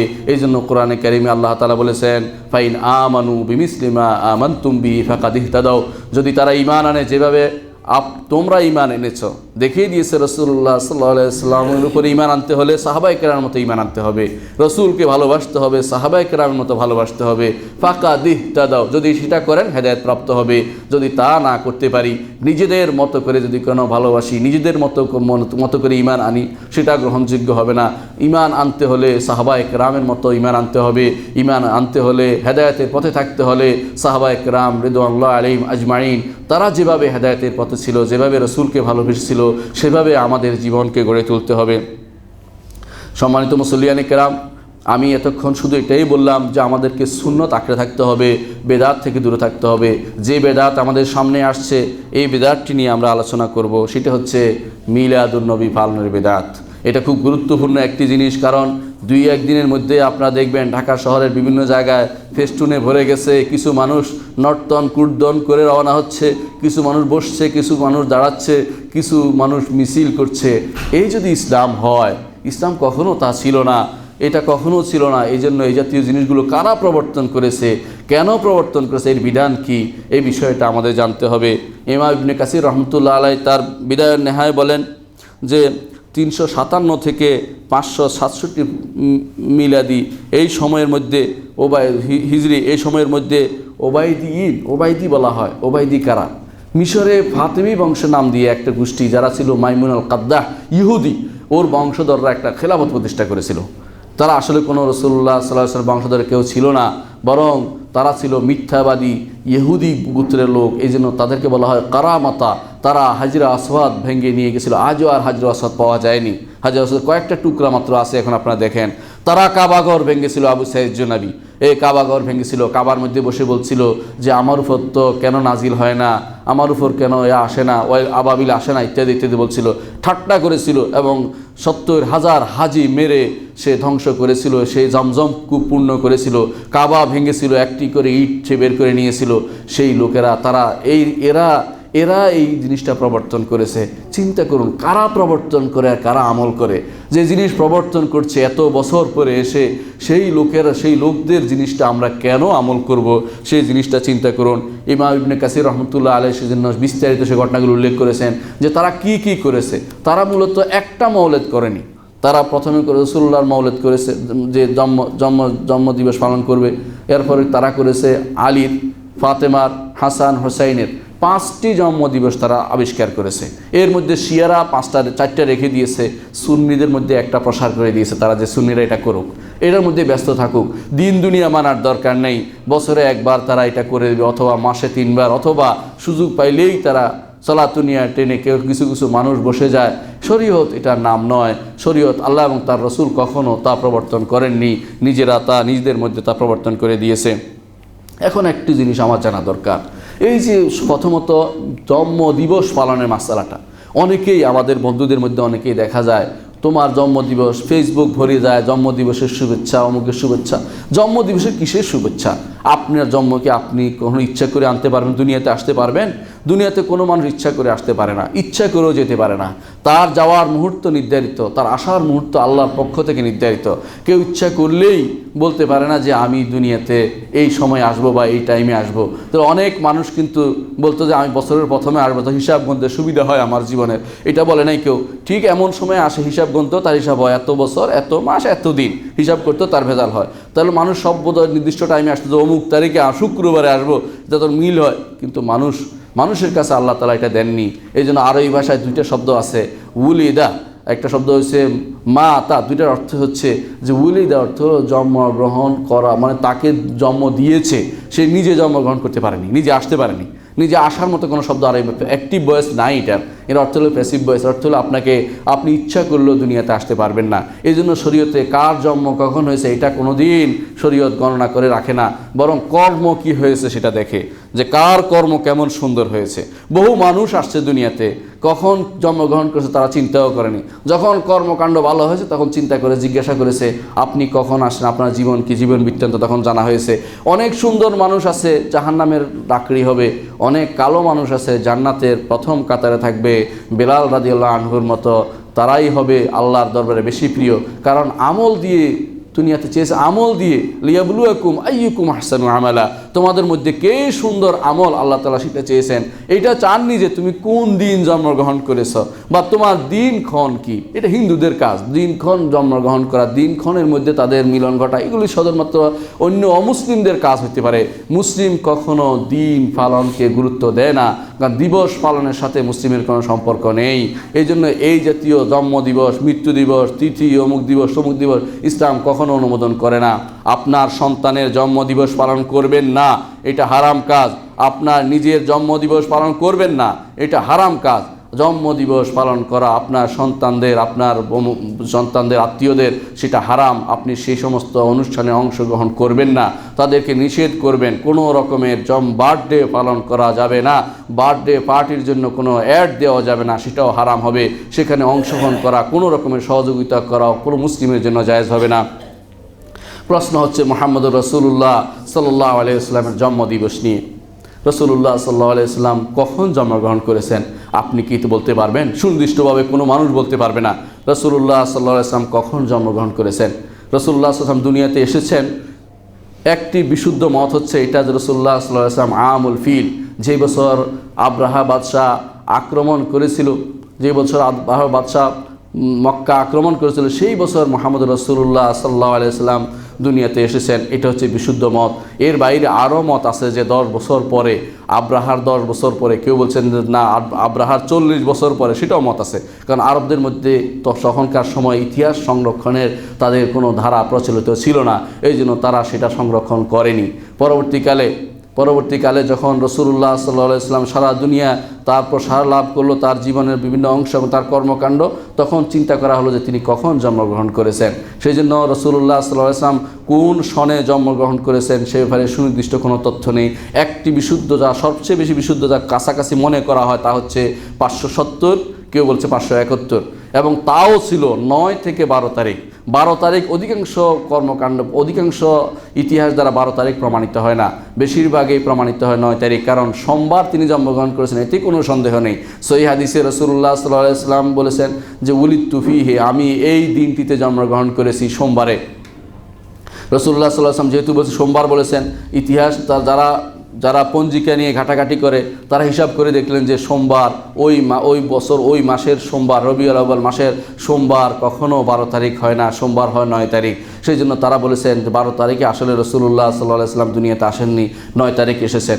কেউ বলেছেন 8 তারিখ, কেউ 9 তারিখ, কিন্তু কেউ বলেন না। একদিন বেশ কম হতে পারে, কিন্তু কেউ 12 তারিখ বলেননি। কিন্তু 2-1 পরবর্তীরা 12 তারিখ বলার কারণে এই 12 তারিখ খুব প্রসার লাভ করেছে এবং সারা দুনিয়াতে এই দিবসটি পালনে হিড়িক পড়ে গেছে এবং মানুষ এই দিবসটি পালন করে যাচ্ছে। আসলে আপনারা এই ইতিহাসটা বিভিন্ন গ্রন্থ দেখেন, আপনারা যে কোনো সুবুল হুদা ও রাশাদ দেখেন, অথবা রাহিকুল মাকতুম দেখেন, অথবা যে কোনো ইতিহাস গ্রন্থ দেখেন, দেখবেন যে আসলে এই 12 তারিখ নিয়ে যে বাড়াবাড়ি করছি, এই 12 তারিখ আসলে সঠিক কোনো প্রমাণের উপর প্রতিষ্ঠিত নয়। এই 12 তারিখ বাড়াবাড়ির কিছু নেই, সুতরাং 12 তারিখ নিয়ে বাড়াবাড়ি করা যাবে না। আরেকটি জিনিস আমাদের দেখার বিষয়, কেন এটা নিয়ে 12 তারিখ নির্ধারিত হলো না আগে? কারণ মুহাম্মদুর রাসূলুল্লাহ সাল্লাল্লাহু আলাইহি ওয়াসাল্লাম কখনো এই দিবসটি পালন করেননি। যদি তিনি করতেন তাহলে কিন্তু 12 তারিখ নির্ধারণ হতো অথবা 9 তারিখ নির্ধারণ হতো। রাসূলুল্লাহ সাল্লাল্লাহু আলাইহি ওয়াসাল্লাম কখনো এই দিবসটি পালন করেননি। এই জন্য রাসূল যে কাজটি করেননি, আপনি এটাকে শরীয়ত কিভাবে করতে পারেন, সওয়াবের কাজ কিভাবে বলতে পারেন? মুহাম্মদ রাসূলুল্লাহ সাল্লাল্লাহু আলাইহি ওয়াসাল্লাম কখনো এই দিবসটি নিয়ে কখনো কোনো রকমের মাতামাতি করেননি। তিনি কখনো বলেননি এই তারিখে আমার জন্ম হয়েছে, এই তারিখে তোমরা কিছু করো, হে আমার সাহাবারা তোমরা এটা কিছু করো, কোনোদিন তিনি সেটা বলেননি। দ্বিতীয়ত, মুহাম্মদ রাসূলুল্লাহ সাল্লাল্লাহু আলাইহি ওয়াসাল্লামকে যারা ভালোবাসার চরম পরাকাষ্ঠা নমুনা দেখিয়েছেন তারা হচ্ছেন তার সাহাবীরা। কিয়ামত পর্যন্ত কোনো মানুষ, সমস্ত মানুষ যদি একত্র হয়, কোনো সাহাবীর সামান্যতম আমলের কাছে পৌঁছতে পারবে না তারা কোনো দিন। এই জন্য বলা হয়ে থাকে যে তোমরা সমালোচনা করো মুআবিয়া রাদিয়াল্লাহু আনহু, আর প্রশংসা করো ওমর ইবনে আব্দুল আজিজ। একজন তাবেঈ বলেছিলেন যে শত শত ওমর ইবনে আব্দুল আজিজ মুআবিয়া রাদিয়াল্লাহু আনহুর নাকে যে জিহাদের জন্য তিনি যাওয়ার পর নাকের ভিতরে ধুলা ঢুকেছিল, সে ধুলার সমকক্ষ হতে পারবে না। এ হচ্ছে সাহাবায়ে কেরাম রিদওয়ানুল্লাহি আলাইহিম আজমাইন। তারা কোনো দিন এই দিবসটি পালন করলো না। তারা কি রাসূলকে ভালোবাসতো না? তারা রাসূলকে যদি ভালোবেসে থাকে, আপনি আমি রাসূলকে ভালোবাসার এই নমুনা কোত্থেকে পাব? তাদের কাছ থেকে পেতে হবে। তো রাসূলুল্লাহ সাল্লাল্লাহু আলাইহি ওয়াসাল্লামকে তারা যদি ভালোবাসতো, তাই এই পদ্ধতিতে ভালোবাসতো যেই পদ্ধতি আপনি আবিষ্কার করেছেন, তাহলে তারা অবশ্যই এই দিবসটি নিয়ে মাতামাতি করত, এই দিনটি নিয়ে মাতামাতি করতো, এই তারিখটি নিয়ে মাতামাতি করত এবং এই তারিখটি পালনের জন্য তাদের সর্বস্ব নিয়োগ করত। প্রয়োজনে তাদের সব কিছু তারা বিলিয়ে দিত, কিন্তু তারা তো কিছুই করেনি।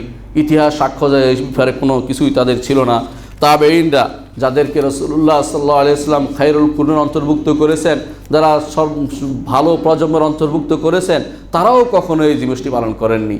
যদি তারা এই দিবসটি পালন করতেন, যদি সাঈদ বিন মুসাইয়িব অথবা উওয়াইস আল কারনি অথবা হাসান আল বসরি অথবা এই সমস্ত মানুষ যাদের নাম আপনারা শুনে থাকেন ইতিহাসে, সৈয়দুত তাবেঈন যারা ছিলেন বা সাদাতুত তাবেঈন যারা ছিলেন, তারা কোনোদিন একদিনের জন্য দিবস পালনের চিন্তা করেননি, জন্ম দিবস পালনের চিন্তা করেননি রাসূলুল্লাহ সাল্লাল্লাহু আলাইহি ওয়াসাল্লামের, বা নিজেদের জন্মদিবসও তারা কোনোদিন পালন করেননি।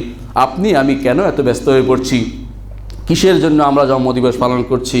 কেন এই কাজটি আমরা করে থাকি? চিন্তা করে দেখুন, আমাদের ইমামরা আবু হানিফা রাহিমাহুল্লাহ, মালিক রাহিমাহুল্লাহ, শাফিঈ রাহিমাহুল্লাহ, আহমদ ইবনে হাম্বল রাহিমাহুল্লাহ, তাদের জীবনীতে, তাদের কোনো গ্রন্থে, তাদের কোনো কর্মকাণ্ডে আপনি পাবেন না যে তারা তাদের একটা শব্দ বলেছে এই দিবস পালন নিয়ে, একটা শব্দ উচ্চারণও করেনি। কারণ তারা জানতেনই না দিবস পালন তো বেদাত একসময় প্রচলিত হবে। তারা এটা জানতেন না, তারা তো আর গায়েব জানে না, তারা জানতেন না যে এই জিনিস আসতে পারে। তারা এই জিনিস কোনোদিন চিন্তা করেননি।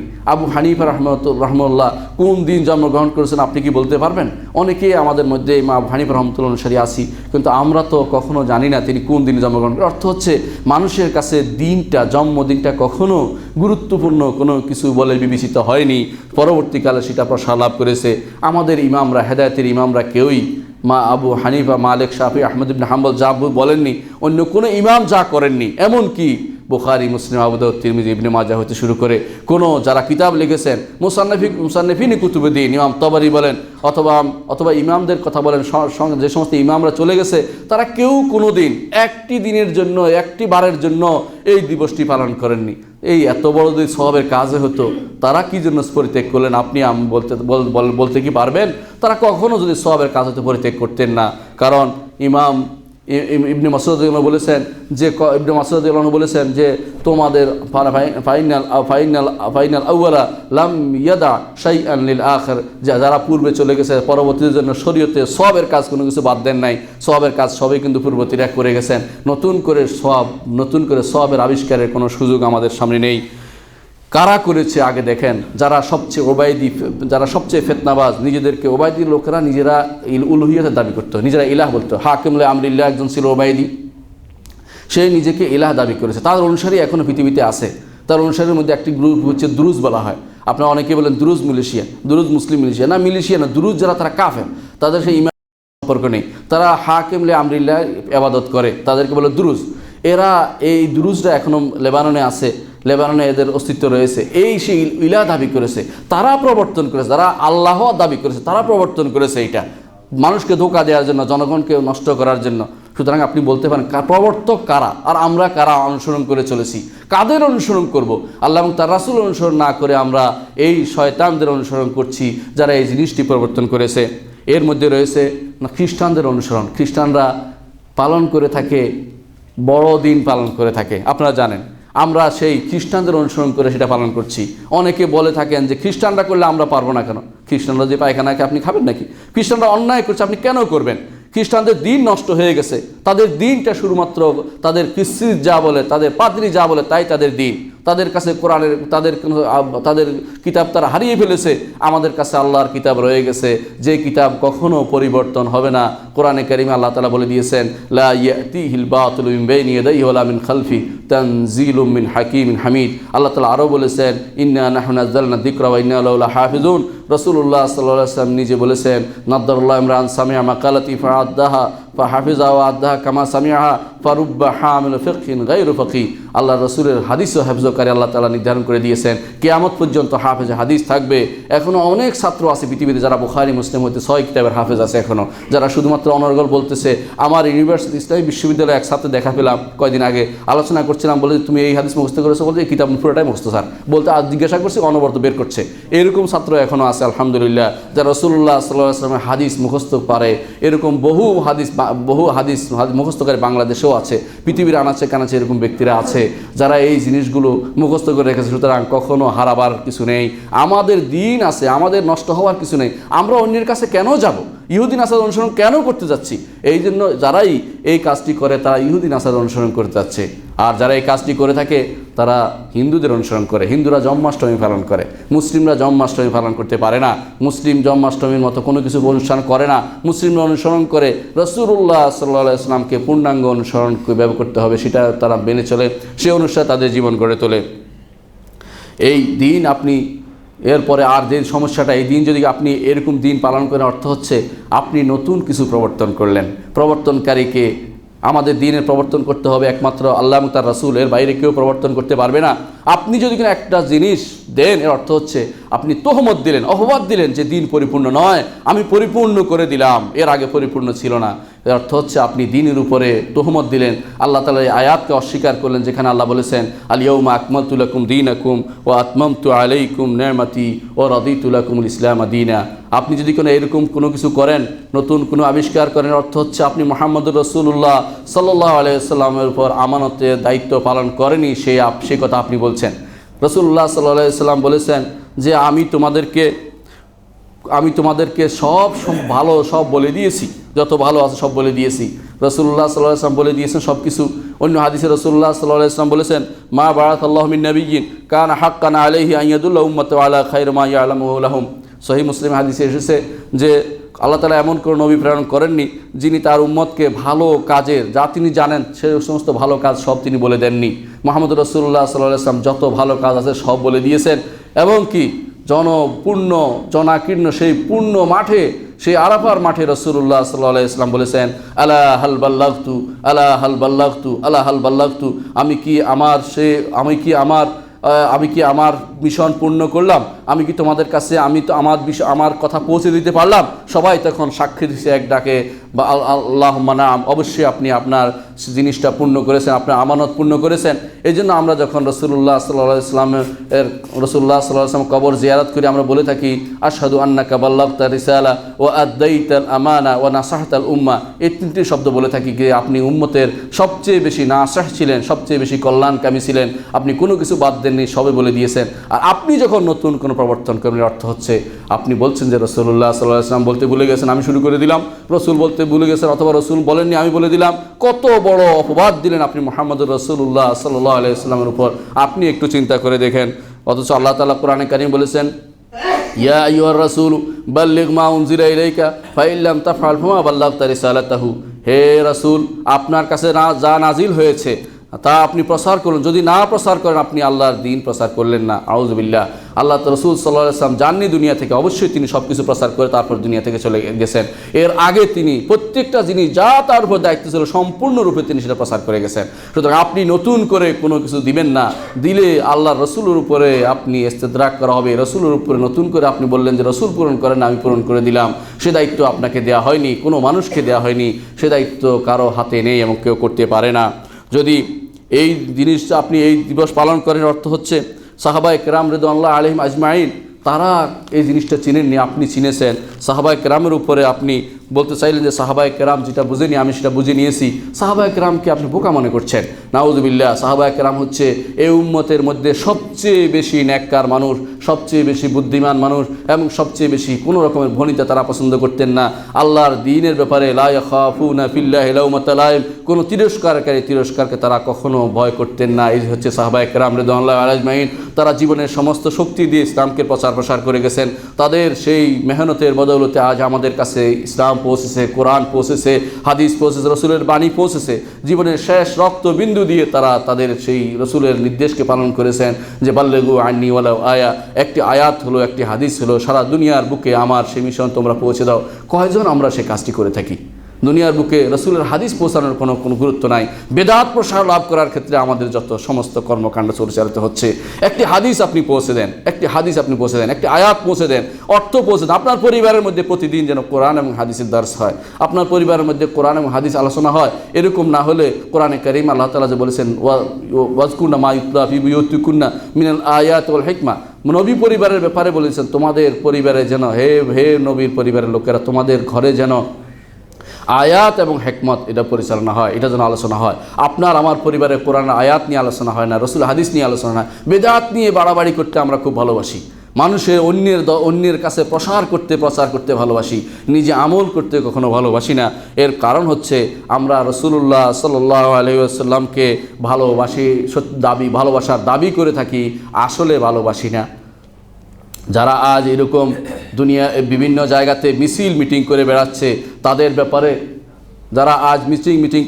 তাদের ব্যাপারে চিন্তা করে দেখুন যে তারা বেশিরভাগই কোরআনে কারিমের নির্দেশকে লঙ্ঘন করছে, তারা বেশিরভাগে সুদ খাচ্ছে, ঘুষ খাচ্ছে, তারা বেশিরভাগে সালাত ত্যাগকারী, নামাজ পড়ে না। অধিকাংশ সারা রাত ধরে ইবাদত করবে, দেখুন ফজর নামাজ পড়বে না। এরকম বহু মানুষ আছে। এর কারণ হচ্ছে রাসূলুল্লাহ সাল্লাল্লাহু আলাইহি ওয়াসাল্লামকে তারা আসলেই ভালোবাসেনি।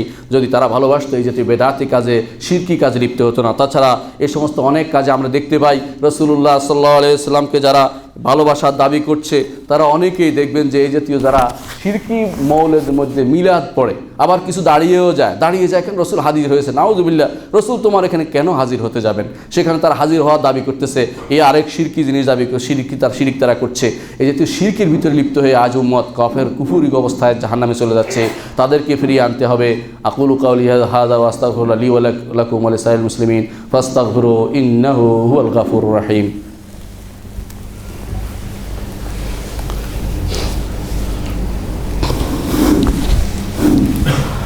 إن الحمد لله نحمده ونستعينه ونستغفره ونعوذ بالله من شرور أنفسنا ومن سيئات أعمالنا من يهدي الله فلا مضل له ومن يضلل فلا هادي له وأشهد أن لا إله إلا الله وحده لا شريك له وأشهد أن محمدا عبده ورسوله أيها الناس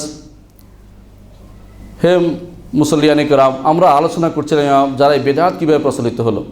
এই বেদাতের পক্ষে কিছু যুক্তি দাঁড় করানো হয়। দেখুন, যুক্তি এক জিনিস, অনেক কিছু দিয়ে আপনি যুক্তি দিতে পারবেন। নিজের মনের ভিতরে যখন হাওয়া প্রবৃত্তি ঢুকে যায়, নিজের সন্দেহ ঢুকে যায়, তখন মানুষ অনেক কিছুই প্রবৃত্তি দেয়। এই প্রবৃত্তি অনেক কিছুই চাহে। শয়তান অনেক রকমের সাউয়ালাহমুস শয়তান অনেক কিছু নিয়ে আসে যে এটা দলিল দাও, এটা দলিল দাও। এই জাতীয় দলিল খুঁজতে থাকে মানুষ। খোঁজার তো দরকার নেই, দলিল খুঁজবেন না, আপনি আগে সুন্নতের উপর আমল করবেন। সুন্নত পেলে এটার উপর আমল করবেন। সুন্নত পার নাই, একটা আমল করছেন, এটার পক্ষে দলিল খুঁজছেন, এটাই প্রমাণ করে জিনিসটা বেদাত। কিছু মানুষ আছে এই জিনিসগুলি খুঁজে বেড়ায়, কোরআনে কারিমের তাফসির ভুল করে এবং রাসূলুল্লাহ সাল্লাল্লাহু আলাইহি ওয়াসাল্লাম হাদিসের তাফসির ভুল করে, স্বপ্নে কে কী দেখছে, কোন বেটাকে দেখছে স্বপ্নের মধ্যে, সেটা নিয়ে তারা বাড়াবাড়ি করে। এই জাতীয় সবগুলি বেদাত। এই জিনিস থেকে আমাদেরকে দূরে থাকতে হবে। আলা সাল্লু আলা সাইয়্যিদিল বাশারিয়া ওয়া আলা খায়রি খালকিল্লাহ মুহাম্মদ ইবনে আবদুল্লাহ كما أمركم الله عز وجل في كتابه فقال تعالى مخبرا وآمرا إن الله وملائكته يصلون على النبي يا أيها الذين آمنوا صلوا عليه وسلموا تسليما فقولوا اللهم صل على محمد وعلى آل محمد كما صليت على إبراهيم وعلى آل إبراهيم إنك حميد مجيد اللهم بارك على محمد وعلى آل محمد كما باركت على إبراهيم وعلى آل إبراهيم إنك حميد مجيد اللهم ارض عن الخلفاء الراشدين أبي بكر وعمر وعثمان وعلي وعن سائر الصحابة والتابعين رضوان الله عليهم أجمعين। আল্লাহ তাআলা আমাদের যারা অসুস্থ আছে তাদেরকে তুমি শিফা দান করো। আল্লাহ আমাদের যারা বিপদগ্রস্ত আছে বিপদ থেকে উদ্ধার করো। আল্লাহ আমাদের যারা মনের ভালো নেক আকাঙ্ক্ষা আছে সেগুলো তুমি পূর্ণ করে দাও। আল্লাহ আমাদের সমস্ত আশা আকাঙ্ক্ষা তুমি পূর্ণ করো। আল্লাহ আমাদের সন্তানদেরকে তুমি দ্বীনের উপর রাখো।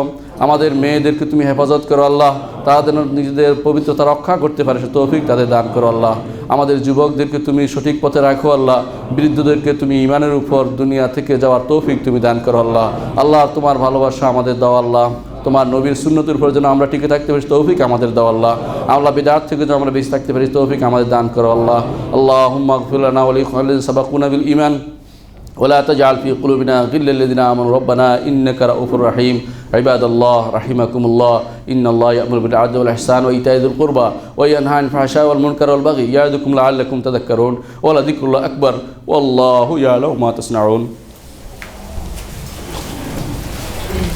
বর্ণিত যেগুলি মিল আছে ওদের, ওরা শুনছে সরাসরি। যে যারা যে সমস্ত বর্ণাকারী হাদিস বর্ণার ক্ষেত্রে তার কিছু অভ্যাস আছে বলে আলেমরা বলে দিয়েছেন মুহাদ্দিসরা, যে ওনার অভ্যাস আছে, উনি দোষ গোপন করে, যে বর্ণনা যার থেকে বর্ণনা করছে তার দোষ গোপন করে, তার কুনিয়ত উল্লেখ করে, কখনো লকব উল্লেখ করে, কখনো এমনভাবে উল্লেখ করে যেদিন শুনেছেন তার কিছু হাদিস না শোনাও আছে এরকম কিছু হাদিস, তখন শুধুমাত্র ওই হাদিসগুলোকে তার দিশের ব্যাপারে দরিফ হয়। যেখানে এই জন্য আপনি বুখারী মুসলিম অনেক জায়গা পাইবেন যে আন আবি হুরায়রা আসছে, তাবি বলছে আন আবি হুরায়রা, অথবা সাহাবী বলছেন আন নবী সাল্লাল্লাহু আলাইহি ওয়াসাল্লাম। এগুলি তার দিস বোধ হয় না, কারণ এগুলিকে বলা হয় মাহমুলুন আলা সামা, যেগুলি শোনা হয়েছে।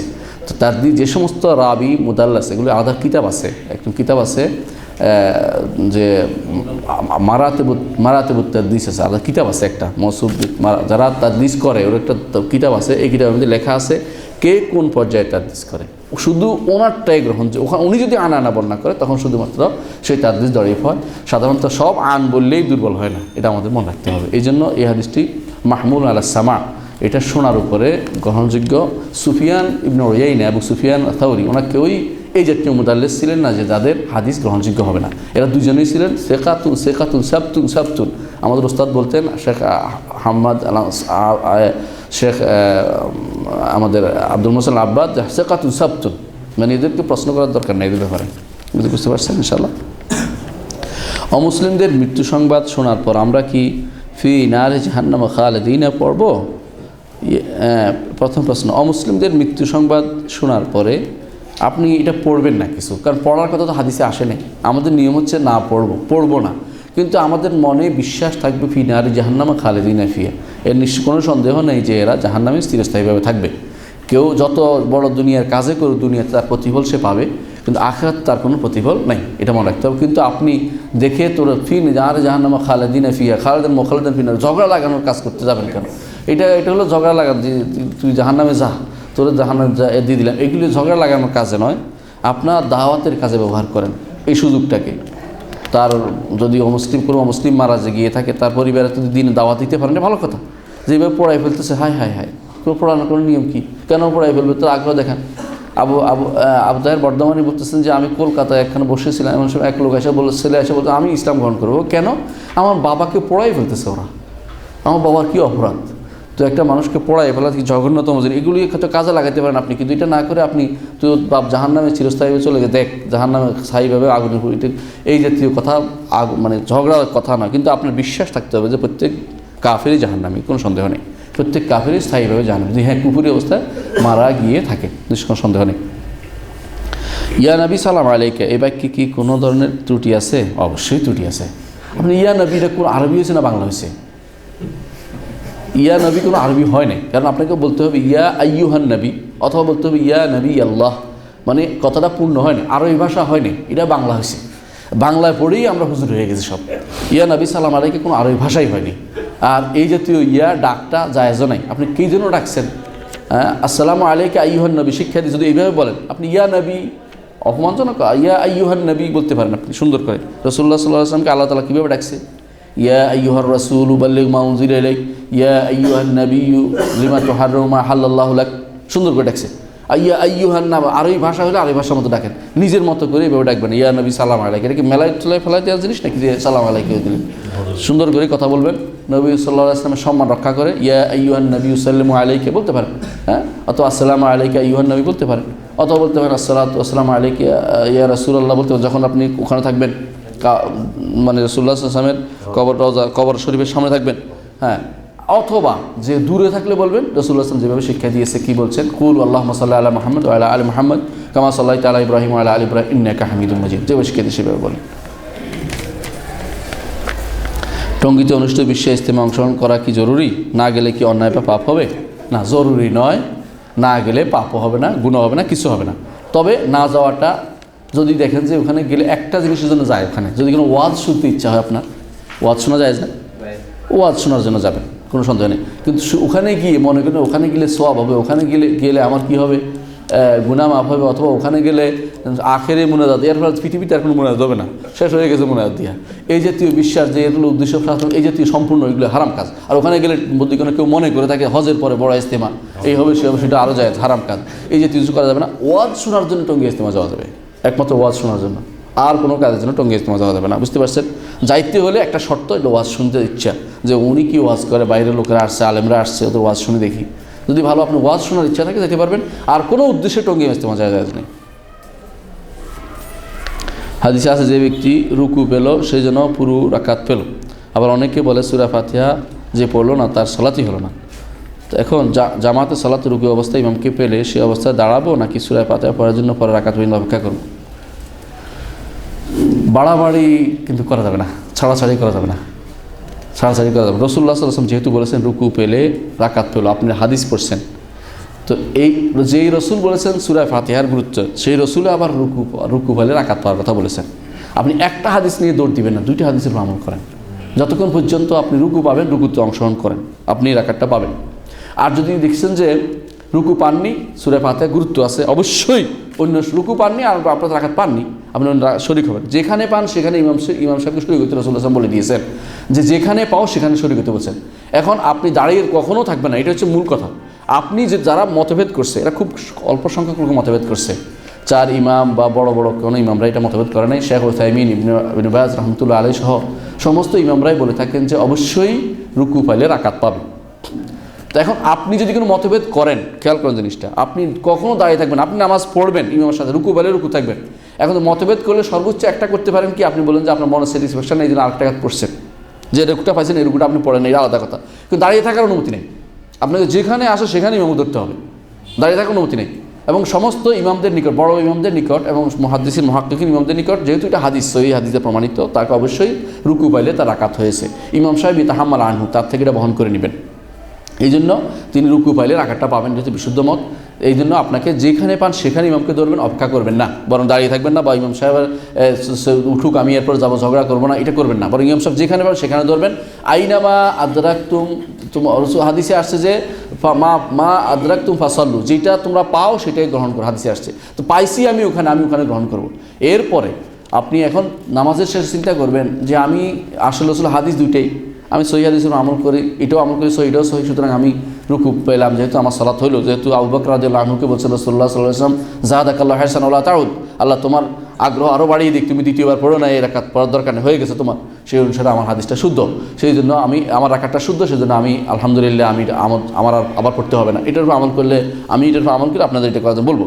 আর যদি আপনি মনে করেন যে না আমার কাছে আমি সূরা ফাতিহা পড়ি না, যেহেতু আমি এটা করবো, আপনি উঠে আর রাকাত পড়তে পারবেন, কিন্তু এটা হলো একটা মত, সেই মতের আমি বিরোধিতা করবো না, কারণ ফিকহি মাসালাতে একটা মতের বিরোধিতা করার জন্য আমি কাউকে বলবো না।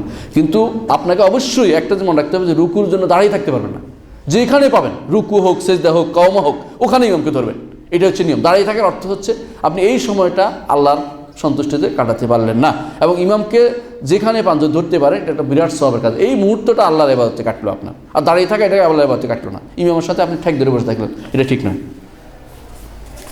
আমার মনে হয় বিষয়টা স্পষ্ট হয়েছে। মৃত ব্যক্তির সওয়াবের জন্য খাওয়ানো যে গুনাহ ব্যবস্থা হয়, ও না কি জানি গুনাহ, আচ্ছা, তাহার দলিল কিভাবে কোথায় পাইতে পারি? ধন্যবাদ এম এ ওয়াহাব। আচ্ছা, হ্যাঁ, গুনাহ প্রশ্নটা কীরকম স্পষ্ট আর কি? হ্যাঁ, আচ্ছা শোনেন, মৃত ব্যক্তির জন্য খাওয়ানো গুনাহ তো আমরা বলি না, মৃত ব্যক্তি খাওয়াইতে পারেন, কে গুনাহ বলছে? মৃত ব্যক্তির আপনি সদাকার মধ্যে উত্তম হচ্ছে খাওয়ানো, কিন্তু কীভাবে খাওয়াচ্ছেন আর কারে খাওয়াচ্ছেন এটা নিয়ে হলো সমস্যা। আপনি যদি কোনো গরিবকে খাবার দেন, আশা করেন যে আল্লাহ দোয়া করছে, আল্লাহ আমার এই মৃত ব্যক্তি যেহেতু মরে গেছে তার হবে, এর ওসিলা দিয়ে দোয়া করছে, আল্লাহ তুমি আমাকে ক্ষমা করে দাও, আমার এই লোকটা ক্ষমা করে দাও, তারা মরে কবরে চলে গেছে, ওর সম্পদ আছে, ওর জন্য আপনি এতিমখানায় দান করলেন, ওদের খাওয়ালেন, কোন ব্যক্তি আপনাকে নিষেধ করবে? পৃথিবীর কোনো ব্যক্তি নিষেধ করবে না, এটা জায়েজ। মৃত ব্যক্তির মানে কিন্তু আপনার সমস্যা হচ্ছে কি? আপনি মেজবানি খাওয়াচ্ছেন, আর কি খাওয়াচ্ছেন? ধনী দরিদ্র সবাইকে নিয়ে খাওয়াচ্ছেন, আপনার ঘটা করছেন, অনুষ্ঠান করছেন, পঞ্চা করছেন, চল্লিশা করছেন, এই জাতীয় অনুষ্ঠান তো হারাম। দুরূদ শরীফ পড়া জায়েজ, মিলাদ পড়া হারাম, বুঝলেন কথাটা? দুরূদ শরীফ পড়া জায়েজ না, ওয়াজিবও কখনো কখনো। ঠিক অনুরূপভাবে মৃত ব্যক্তিকে যদি আপনি খাওয়ান, এটা কেউ জায়েজ বলেন। মৃত ব্যক্তির জন্য থেকে আপনি খাওয়াচ্ছেন, আপনার একটা অভাবী পাইছেন, তারা খাওয়াইছেন, রাস্তার মধ্যে কেউ খাতে পাচ্ছে না, তারা দিচ্ছেন, খাওয়াচ্ছেন, খাবার কিনে দিচ্ছেন, এটা ভালো কাজ। রাসূলুল্লাহ সাল্লাল্লাহু আলাইহি ওয়াসাল্লাম জিজ্ঞাসা করে সবচেয়ে ভালো কাজ করছে, বলছে এটা আমুত্তাম, খাবার খাওয়ানো ভালো কাজ, রাসূলুল্লাহ সাল্লাল্লাহু বলে দিয়েছেন, এতে কোনো সন্দেহ নেই। কিন্তু খাওয়াবেন কাকে? ঘটা করা যাবে না, অনুষ্ঠান করা যাবে না, কারণ রাসূলুল্লাহ সাল্লাল্লাহু আলাইহি ওয়াসাল্লাম তাহলে সাহাবায়ে কেরাম প্রতিদিন অনুষ্ঠান করতেন, রাসূলকে সাহাবায়ে কেরাম বেশি ভালোবাসতেন না? বেশি ভালোবাসতেন, তো অনুষ্ঠান করতে কোনোদিন তো এটা করেন নাই, তাবেঈনরা ইমামরা এটা কোনোদিন করেন না। এর অর্থ হচ্ছে এই সিস্টেমে যাওয়া যাবে না। 50-40 এগুলি আমাদের হিন্দুদের থেকে আসছে, 5 দিনে পিণ্ড দেয়া, তারপরে 40 দিনে এদের নাভি নাকি ফেটে যায়, ইত্যাদি তাদের চিন্তা আসছে, এই সবগুলি আমাদের অনুষ্ঠান নয়, এগুলি অন্য ধর্মের অনুষ্ঠান, সেগুলি করা যাবে না, এগুলি হারাম, সম্পূর্ণরূপে হারাম। কারণ হচ্ছে দলিল নেই। মনে রাখবেন একটা কথা, দলিল দিতে হয় প্রমাণ করার জন্য, যে জিনিস প্রমাণিত নয় সেটা তো দলিল দিতে হয় না। আমার কথা বুঝছেন কিনা? ফজর নামাজ 3 রাকাত নয়, দলিল দেন। কি দলিল দেবো? এটা আমি দলিল দিব যে 2 রাকাত প্রমাণিত হয়েছে, 3 রাকাতটা হাদিসে আসে না, এটা দিব। আপনার এটাই বলবো, আপনার এটা কোরআন হাদিস দ্বারা প্রমাণিত হয়নি, যে এইটাই মনে রাখবেন সবচেয়ে। এই বিষয়ে আরও বিস্তারিত জানতে হলে আব্দুল্লাহ জাহাঙ্গীর স্যারের বোধহয় একটা গ্রন্থ আছে, না হলো আরেকটা আছে কি, ইহইয়াউস সুনানটা আপনার পড়বেন। হ্যাঁ, সাথে সাথে এই একটা গ্রন্থ অনুবাদ হয়েছে আমার যতটুকু বিশ্বাস, মোহাম্মদ নোমান খায়রুদ্দিন আলুসি একটা গ্রন্থ লিখেছেন, সেটা অনুবাদ হয়ে যতটুকু জানি। আলুসির গ্রন্থটা বাংলা বাজারে কোন দেখেন, অনুবাদ হয়ে থাকলে ভালো, না হলে এটা আরবিতে আছে। আরবি গ্রন্থ জানতে চাইলে তো আমরা দিতে পারবো, কিন্তু আরবি গ্রন্থ আর পড়তে পারবেন না আপনি। তো এর উপরে অনেক গ্রন্থ হয়েছে আরবিতে, কিন্তু বাংলা খুব ভালো গ্রন্থ এখনও আসেনি। ঠিক নাপাক অবস্থায় কী কী কাজ করা নিষেধ? নাপাক 2 রকমের, একটা হচ্ছে অজু নেই, আরেকটা হচ্ছে বড় নাপাকি। 2 নাপাকি আছে। অজু নেই অবস্থায় কোনো কাজ বাধা হয় না, নামাজ পড়া যায় না। হ্যাঁ, বুঝছে নেই, কোরআন শরীফ পড়া যায়, নিষেধ নেই, পড়া যায়। হ্যাঁ, শুধু নামাজ পড়া যায় না। এবং 3 কাজ অজুর সাথে সম্পৃক্ত 3টা কাজ, একটা হলো তোয়াফ, একটা হলো সালাত, একটা হলো কোরআন কারীম। মনে রাখবেন একটা জিনিস। আর মসজিদে ঢুকার আসার মশলাটা এটিও বড় নাফাকের সাথে সম্পৃক্ত। ছোটো নাফাকিতে মসজিদে ঢুকলেও নিষেধ হয় না, আজান দিতে নিষেধ নেই, আজান দিতে নিষেধ, আজান দেওয়া নিষেধ নেই ছোটো নাফাকিতে। কেমন? তবু উজু অবস্থা থাকা ভালো, সন্ধ্যে উজু অবস্থা থাকা ভালো। আচ্ছা, বড় নাফাকি অবস্থা, বড় নাফাকি বুঝছেন? হ্যাঁ, বড় নাফাকি অর্থ যেমন কারো বীর্যস্খলন হলো এই জাতীয়, বা হায়েজ নেফাস হলো এই জাতীয় বড় নাফাকি ধরা ওইগুলিকে। তো এই দুইটা বড় নাফাকি অবস্থায় আপনাকে, বড় নাফাকি অবস্থায় আপনি কোরআনে কারিম পড়তে পারবেন না।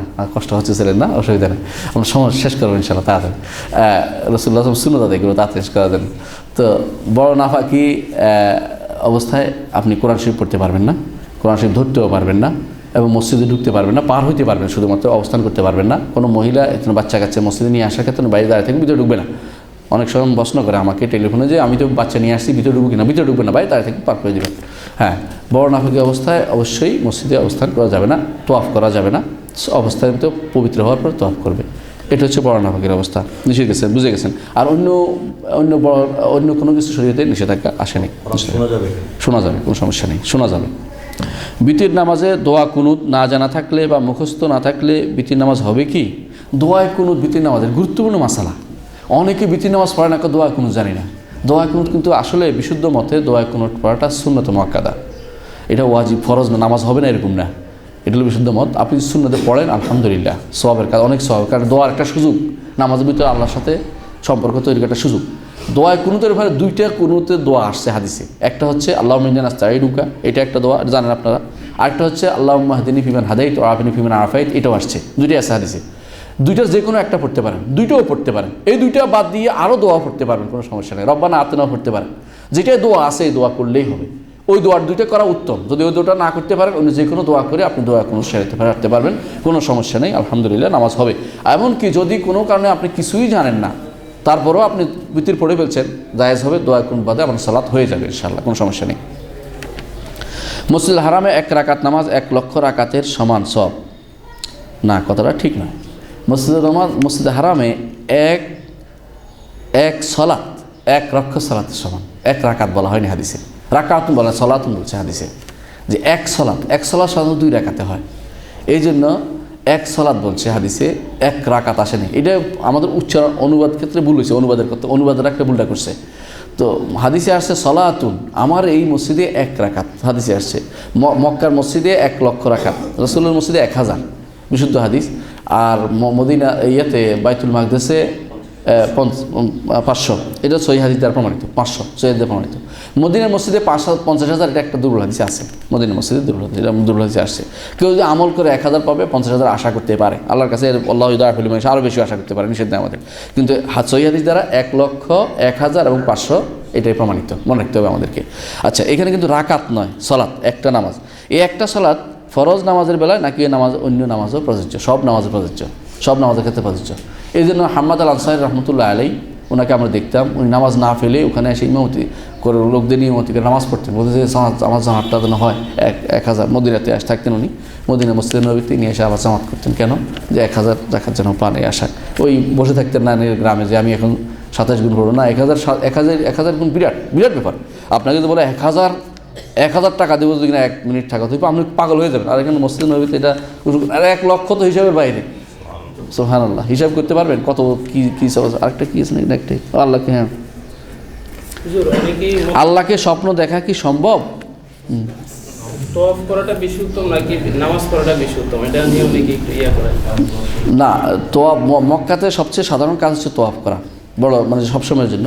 আর যদি তোয়াফে সব রকমের কাজে উত্তম এখানে, মানে মক্কা তোয়াফ, যখন তোয়াফের ব্যাপারে উৎসাহ বেশি দেখবেন তোয়াফ করবেন, যখন সলাতের ব্যাপারে উৎসাহ বেশি দেখবেন তখন সলাত আদায় করবেন বেশি। যেটা সলাত উৎসাহ মানে আপনার আগ্রহ ভিত্তি নির্ভর করে, মন চাচ্ছে না জোর করে সলাত আদায় করবেন না, মন চাচ্ছে না জোর করে তোয়াফ করবেন না, মানে যেটা মন আগ্রহ যখন বেড়ে যায় সেটা করবেন। এটা যে মক্কা দুইটার মধ্যে উত্তম ব্যাপারটা। আচ্ছা, আল্লাহকে স্বপ্ন দেখা কি সম্ভব? প্রশ্ন করেছেন, গুরুত্বপূর্ণ প্রশ্ন। আল্লাহকে স্বপ্ন দেখা কি সম্ভব? না, কুতুববাগির ব্যাপার নয়, না, এটা সম্ভব। আল্লাহ রাসূল সাল্লাল্লাহু আলাইহি ওয়াসাল্লাম দেখছেন না আল্লাহকে স্বপ্নে? রব্বি, আমি আমার রবকে দেখেছি, বাস আমাকে বলছে কি, তাই না? হাদিসে আসছে আল্লাহকে, আল্লাহ রাসূল যেহেতু দেখেছেন, দেখা সম্ভব, কিন্তু কে দেখছে এটার উপর নির্ভরশীল। রসুলের কথা হচ্ছে স্বপ্নটা সত্য, আর কারো স্বপ্ন কি সত্য আছে? আপনি কোনো প্রমাণ করতে পারেন যে আমি যেটা দেখছি এটা ঠিক স্বপ্ন? আরে শয়তান সুরত ধরে এসে বললো যে আল্লাহ সুরত ধরতে পারেন তো নিষেধ করে না কোরআন হাদিসে, নিজ করছে? আচ্ছা বলছে আমি তোর আল্লাহ বলছি এটা কর, তো আপনি বলবেন যে আমার আল্লাহ বলছে এবার করে মেরে পারি, ওরা মেরে ফেলতে বলছে। সুতরাং এই জাতীয় স্বপ্ন দিয়ে দলিল দেওয়া যাবে না, বুঝতে পারছেন? সম্ভব, কিন্তু কে দেখছে এটার উপর নির্ভরশীল হবে। রসুল যদি দেখে থাকেন ঠিক আছে, আপনার দেখাটা নয়। এই দিনটা মনে রাখবেন যে এই জাতীয় তথাকথিত অমুক লোক, আপনি যার কথা বলছেন নাম উচ্চারণ করতে চাই না, যারা এই জাতীয় কুফুরি কালাম করে বেড়াচ্ছে আর আল্লাহ স্বপ্নে দেখছে খাদে পড়ে আছে, গাছে পড়ে আছে, ওদেরকে উঠাইতে বলেন যে হ্যাঁ আমরা এগুলো জানি না। আমার একজন বোন রয়েছে যে আমার আপন খালাতো বোন, তার জন্মের পর আমার মাতাকে নিয়ে আসে এবং মাতা তাকে নিয়ে আসে বোধ হয়, এসে আমার মায়ের কাছে লালিত পালিত। এখন প্রশ্ন হলো, আমি কি আমার সেই বোনের সাথে কথা বলতে বা তার সাথে কি দেখা করতে পারবো? বিশেষ ধরবো সে আমার মায়ের দুধ পান করেননি না, যেহেতু দুধ পান করেননি তার সাথে দেখা করতে পারবেন না। তার সাথে সাক্ষাৎ করতে হলে আপনাকে পর্দা পুরুষদের সাথে কথা বলতে হবে এবং প্রয়োজন অনুসৃত কথা বলতে পারবেন না, একান্ত বাস করতে পারবেন না, দেখা করতে পারবেন না। বুঝা গেছে কথাটা? হ্যাঁ, প্রয়োজনে কথা বলতে পারবেন, তাও মিনওয়ারায় হেজাব, পর্দার আল্লাহ যেভাবে শিক্ষা দিয়েছে পর্দার অন্তরাল থেকে, পর্দার বাইর থেকে একান্ত কথা বলতে পারবেন না। যদি বেশি পছন্দ হয় বিয়ে করে ফেলেন, তাই তো হয়ে যায়। নামাজে ইমামের 2 সালামের পর কি সালাম ফিরাতে হবে? হ্যাঁ, এই জিনিসটা মনে রাখতে। আপনি এখনও মক্কাতে দেখেন ইমাম সাহেব সালাম ফিরানোর পরে মুকাব্বির শুরু করছে, আপনি দেখেন, এখনও দেখেন, এখন খুলে দেখেন টিভি। এইটাই হচ্ছে নিয়ম, কারণ 2টা মিলে রোকনটা, আপনি 2টাকে মাঝখানে শুরু করার সমস্যা হচ্ছে কি, প্রথম আমি আসসালামু আলাইকুম রহমতুল্লাহ বললাম, উনি মুকাব্বির তাকবীর দিয়ে দিলেন ধরেন, দ্বিতীয় সালামটা দেওয়ার সময় কিন্তু আপনারা কেউ আর শোনেন না, উনিও শোনে না, উনি তো তাকবীরের মধ্যে ব্যস্ত আছে, এটা সমস্যাটা তৈরি হয়। এই জন্য দ্বিতীয় সালাম অনেকে কেউ শুনতে পায় না, কারণ উনিও শোনেন না, যে মুকাব্বির দিচ্ছে সেও শোনে না। এই জন্য নিয়ম হচ্ছে 2 সালাম দিয়ে দিবে। আর ইমামেরও ভুল আছে, কখনও 1 সালাম দিয়ে অপেক্ষা করবে না। সালামের নিয়ম হচ্ছে 2 সালাম পরপর দিয়ে দেবে। আসসালামু আলাইকুম রহমতুল্লাহ, আসসালামু আলাইকুম রহমতুল্লাহ, আসসালামু আলাইকুম রহমতুল্লাহ। এবার উনি ঘুমাচ্ছেন, আরেকজন দিবেন, ওই কাম হবে না, এটা সুন্নত বিরোধী কাম। সুন্নত হচ্ছে যে আসসালামু আলাইকুম রহমতুল্লাহ 2টা পরপর দিয়ে দেওয়া। এটা আমার মনে হয় এই ভুলটা হয়, কারণ আমাদের সুন্নত, ইমামদের সুন্নতের ভুলের কারণে আমরা জানি না কি সুন্নত দিতে হবে। জি হ্যাঁ, দুটো দিতে হবে। সিজদার মধ্যে বাংলায় দুনিয়া আখিরাতের জন্য দোয়া করা যাবে কিনা? হ্যাঁ, দোয়া করা যাবে, তবে কোরআন হাদিসে যেটা আসে সেগুলো দিয়ে। কেউ বাংলা অনুমোদন করেছেন, কেউ বাংলা অনুমোদন করেছেন, যেগুলি কেউ বাংলা অনুমোদন করেছেন, যদিও আমি এটা বলি না এই জন্য মানুষ এরপরে সাইটে থাকবে আল্লাহ আমার অমুকের বউরা দিয়ে দাও, বলার ঠিক নেই। এই জন্য খেয়াল রাখবে যে শরীয়ত অনুমোদন করেছে, কিন্তু কোনটি, যে আমি যেই দোয়াগুলি আসছে এই দোয়াগুলির বাংলাটা বলেন, যেই দোয়াগুলি আসছে সেই দোয়াগুলির বাংলাটা, অথবা এমন জিনিস বলেন যেটা শরীয়ত দোয়ার মধ্যে বাড়াবাড়ি না হবে, এমন কিছু চাইতে পারেন। কিন্তু এর অর্থ এই নয় যে আপনি সব দুনিয়ার এমন আজেবা জিনিসও চাইয়া বসবেন, যেটা দরকার নেই জিনিস চাইবেন না। দরকার জিনিস চাইবেন আপনি সাধারণ দোয়ার মধ্যে, বাইরে, অথবা কুনুতের ভিতরে, কারণ সেজদার ভিতরে। এই জন্য কামিনুন ইস্তাজাব, নামাজের ভিতরে মানুষের কথা যেন না হয়, এটা খেয়াল রাখবেন। মানুষের কথার মতো নয়, আল্লাহ তাআলার দোয়ার মতো দোয়া হইতে, আল্লাহ তাআলা যেভাবে শিক্ষা দিয়েছেন, রাসূল যেভাবে সেভাবে দোয়া করবেন, ইনশাআল্লাহ সেটা গ্রহণযোগ্য হবে। হ্যাঁ, ফরজ সালাতে সিজদা করা যাবে, কেউ বলেছেন বাংলা করা যাবে, আমি বলি না, বলছি এটা, আমি বলি যে আরবি দোয়াটা করেন, যে দোয়াটাই আপনি করতে চাচ্ছেন, এই দোয়াটা দেখুন যে আরবিতে আছে, রাসূল সাল্লাল্লাহু করেছেন, রাসূল সাল্লাল্লাহু হাদিসে কোরআনে আসছে, হাদিসে আসছে, আপনি যা চাইবেন দেখুন ওরকম জিনিস চাওয়া আছে হাদিসে। গুরুত্ব, একদম হাদিসগুলো মুখস্থ করা দরকার, দোয়ার হাদিসগুলো। যারা স্কুল কলেজ পড়ে তারা কিভাবে কতটুকু ইসলামের জ্ঞান অর্জনের দাওয়াত দিবে? স্কুল কলেজ পড়ে যারা, তারা তো মা বাবা তাদেরকে দুঃখের সাগরে ভাসিয়ে দিয়েছে। কি জন্য? তারা সারা জীবনের পরিশ্রম পণ্ড করে বসছে, কারণ তারা কোরআন হাদিস কিছুই পড়ে না। মনে রাখেন, দ্বীনের শিক্ষা যারা পায়নি তাদের মতো ভিখারি মিসকিন পৃথিবীতে আর নাই। দুনিয়ার সব কিছু শিখলেও কিন্তু কোরআন হাদিস শিখে নাই। এই জন্য, কারণ আপনি জানেন কোরআন হাদিসে 100 মার্ক না পড়লেও চলে, 50 মার্ক না 100 মার্ক, এটা না পড়লেও চলে। এই যদি অবস্থা হয়, একটা মানুষ অনেক সময় দেখা যায় ডক্টরেট ডিগ্রি নিছে, সূরা ফাতিহা ভালো করে পড়তে পারে না। তো এরকম মানুষ দ্বারা কী হবে? আমার উম্মতের কী লাভ? আল্লাহ এবং তার রাসূলের কী লাভ? যে জ্ঞান অর্জন করতে বলছে ওই জ্ঞান এটা অর্জন করতে বলে নাই, ওই জ্ঞান অর্জন করা ফরজ না। যে জ্ঞান অর্জনের কথা বলছে, জ্ঞান অর্জন করা ফরজ ওইটা যেটা কোরআন এবং আল্লাহ সম্পর্কে জানাবে, রাসূল সম্পর্কে জানাবে, দিন দুনিয়া আখিরাত সম্পর্কে জানাবে, দিন সম্পর্কে জানাবে। আর দুনিয়াতে যা না মানলে, যা না হলেই নয় সেটা জানাবে। বাজার খরচ কীভাবে করলে কোনটা হালাল হবে হারাম হবে সেটা আপনাকে জানাবে, এটা শুধু ফরজ। এর বাইরে অংশটুকু প্রয়োজনে দরকার হয়, প্রয়োজন হলে আপনার শিখে ফরজ না। অথচ আমরা ওইটার জন্যই পুরো সময়টা ব্যয় করি। এই জন্য যদি দিন স্কুলে পড়েন, আপনাদের অনুরোধ থাকবে কিছু ধর্মীয় বই পড়তে হবে আপনাকে, বিশেষ করে আরকানুল ঈমান, আরকানুল ইসলাম সম্পর্কে পূর্ণ জ্ঞান থাকতে হবে। আরকানুল ইসলাম সম্পর্কে, আরকানুল ঈমান সম্পর্কে জানতে হলে উসুলুল ঈমান গ্রন্থটা কিনে নেবেন। উসুলুল ঈমান একটা গ্রন্থ আছে, বের হয়েছে সবুজ পত্র থেকে, এটা কিনে নেবেন। এটা পড়লে ইনশাআল্লাহ আপনার এই অংশটা কমপ্লিট হবে। আর আরকানুল ইসলাম, ইসলামের রোকন, ইসলামের রোকন যদি জানতে হয় তো আপনাকে ইসলামের রোকন কি? কালিমা, তাই না? হ্যাঁ, এটার থেকে জানতে হলে আরকানুল ইসলাম নামে islamhouse.com www.islamhouse.com আপনি আরকানুল ইসলাম দিয়ে সার্চ দিলে বা কয়েকটা বই আসবে, কয়েকটা বই আসবে, একটা না কয়েকটা বই আসবে, এগুলি খুলে পড়ে ফেলবেন। আর যদি আল্লাহ তৌফিক দিয়ে কোনোদিন ইনশাআল্লাহ এর একটা গ্রন্থ লেখার চিন্তা ভাবনা আছে। মাতৃগর্ভে কি আছে আল্লাহ ব্যতীত কেউ জানে না। বর্তমান বিজ্ঞানের কারণে জানতে পারি মায়ের গর্ভে ছেলে নামে, আল্লাহ কি বলছে ছেলে নামে আছে এটা বলছে? আপনি কিন্তু এই জায়গায় ভুলটা করেন। আল্লাহ কিন্তু বলে নাই, আল্লাহ বলছে মাহফি, আল্লাহ জানে মাহফিল আরহাম, মাতৃগর্ভে কি আছে। গর্ভ হওয়ার আগে জানে কি আল্লাহ? জানে কি না? আল্লাহ জানে কি না যে কোন মায়ের গর্ভে কোন সন্তান হবে? জানে কি না? জানেন কি না? জানেন। আচ্ছা আচ্ছা, আপনার নাম কি? নাসিরউদ্দিন। এটা আমি জানছি কি না? জানি না এখন? এখন তো আমি জানছি, কারণ আমি সামনে জিজ্ঞাসা করছি, জানিয়ে নিছি। আচ্ছা, উনি আসার আগে কি আমি জানতাম ওনার না এরকম একটা লোক হবে, নাসিরউদ্দিন হবে? এটা আল্লাহ জানতো কি না? তাহলে আমাদের ভুলটা কোন জায়গায় জানেন? আল্লাহ তাআলা অতীত জানেন, বর্তমান জানেন, ভবিষ্যৎ জানেন। আমি কি জানছি? বর্তমান অবস্থাটা জানছি। আল্লাহ কোরআনে কারীম বলছেন ওয়ায়ালামু মা ফিল আরহাম, গর্ভাশয়ে কি আছে আল্লাহ জানেন। আল্লাহ বলেন না যে গর্ভাশয়ে ছেলে আছে কি মেয়ে আছে, বর্তমান ভবিষ্যৎ কোনটাই বলেন নাই। আল্লাহ আগে সবই জানেন, আগেরও জানেন, পরেরও জানেন, ভবিষ্যতে একটু পূর্ণ হবে কি হবে না সেটাও জানেন। আপনি শুধু একটু দেখতে পাচ্ছেন আলো দিয়ে খুঁজে, তাই তো? এটা তো আলমুস শাহাদ, আপনি দেখতে পাচ্ছেন বলে বলতে পারছেন। এটার সাথে আল্লাহর ইলমের সাথে কি আপনার কোনো টক্কর দেওয়ার কোনো সুযোগ আছে? আপনি আমাকে বলেন তো। যারা এই প্রশ্নটা করছে তার বুঝার জিনিসটা কত দূরে চলে গেছে এখন চিন্তা ভাবনা করে দেখেন। আমার মনে হয় বিষয়টা স্পষ্ট হয়েছে সহজেই। আল্লাহর ইলমের সাথে মানুষের ইলমের কোনো তুলনা কেউ করতে পারে না। যে জিনিসটা জানছে, এই জিনিসটা জানার জিনিস। আমি আমেরিকা দেখিনি, আমার কাছে এটা গায়েব। যে ব্যক্তি আমেরিকায় গেছে আপনাদের মধ্যে কেউ আমেরিকা আমাকে দেখে চোখে দেখা জিনিস, এই বলে কি তাই বলে বলবেন যে আল্লাহ তোর সব আল্লাহ থেকে কমে গেছে কিছু? নাউজুবিল্লাহ। আপনি তো একটু জানছেন মাত্র। এই জানা দ্বারা আল্লাহ তাআলার ইলমের সাগরে কিছুই নেই, এটা কিছুই যায় আসে না। ইবাদত কবুল হওয়ার জন্য শর্তগুলি কী কী? দুইটি শর্ত। এক নম্বর হচ্ছে ইখলাস, একমাত্র আল্লাহর জন্য হতে হবে। আর দ্বিতীয় শর্ত হচ্ছে রাসূলুল্লাহ সাল্লাল্লাহু আলাইহি ওয়াসাল্লাম অনুসরণ করে চলতে হবে। এই দুইটা যদি হয় ইবাদত কবুল হবে। ইখলাস আল্লাহর জন্য তো, আর কারোর জন্য সামান্যতম অংশ হবে না। দ্বিতীয় হচ্ছে কীভাবে, কার জন্য করব, কীভাবে করব, কার জন্য ইবাদত করব? আল্লাহর জন্য। কীভাবে করব? রাসূলুল্লাহ সাল্লাল্লাহু আলাইহি ওয়াসাল্লাম দেখার মতো। এই দুইটা হলে ইবাদতটা কবুল হবে, যে কোনো ইবাদত।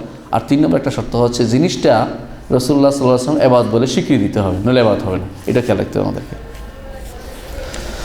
একজন মানুষ ভবিষ্যতে কি করবে এটা আল্লাহ আগে থেকে তা লিখে রেখেছেন, তাহলে বান্দা আল্লাহ কেন শাস্তি দিবেন? সুবহানাল্লাহ। এটা তো আপনার কথা নয় শুধু, এটা আরবের জাহিলিয়তের কাফেররাও বলতো, লাউ শাআল্লাহু মা আবাদনাহুম, আল্লাহই তো চায় আমরা কুফরি করি, আল্লাহ যদি চাইতো না আমরা কুফরি করতে পারতাম। এটা কিন্তু কাফেরদের কথাই ছিল। এটা আল্লাহ কি বলছে?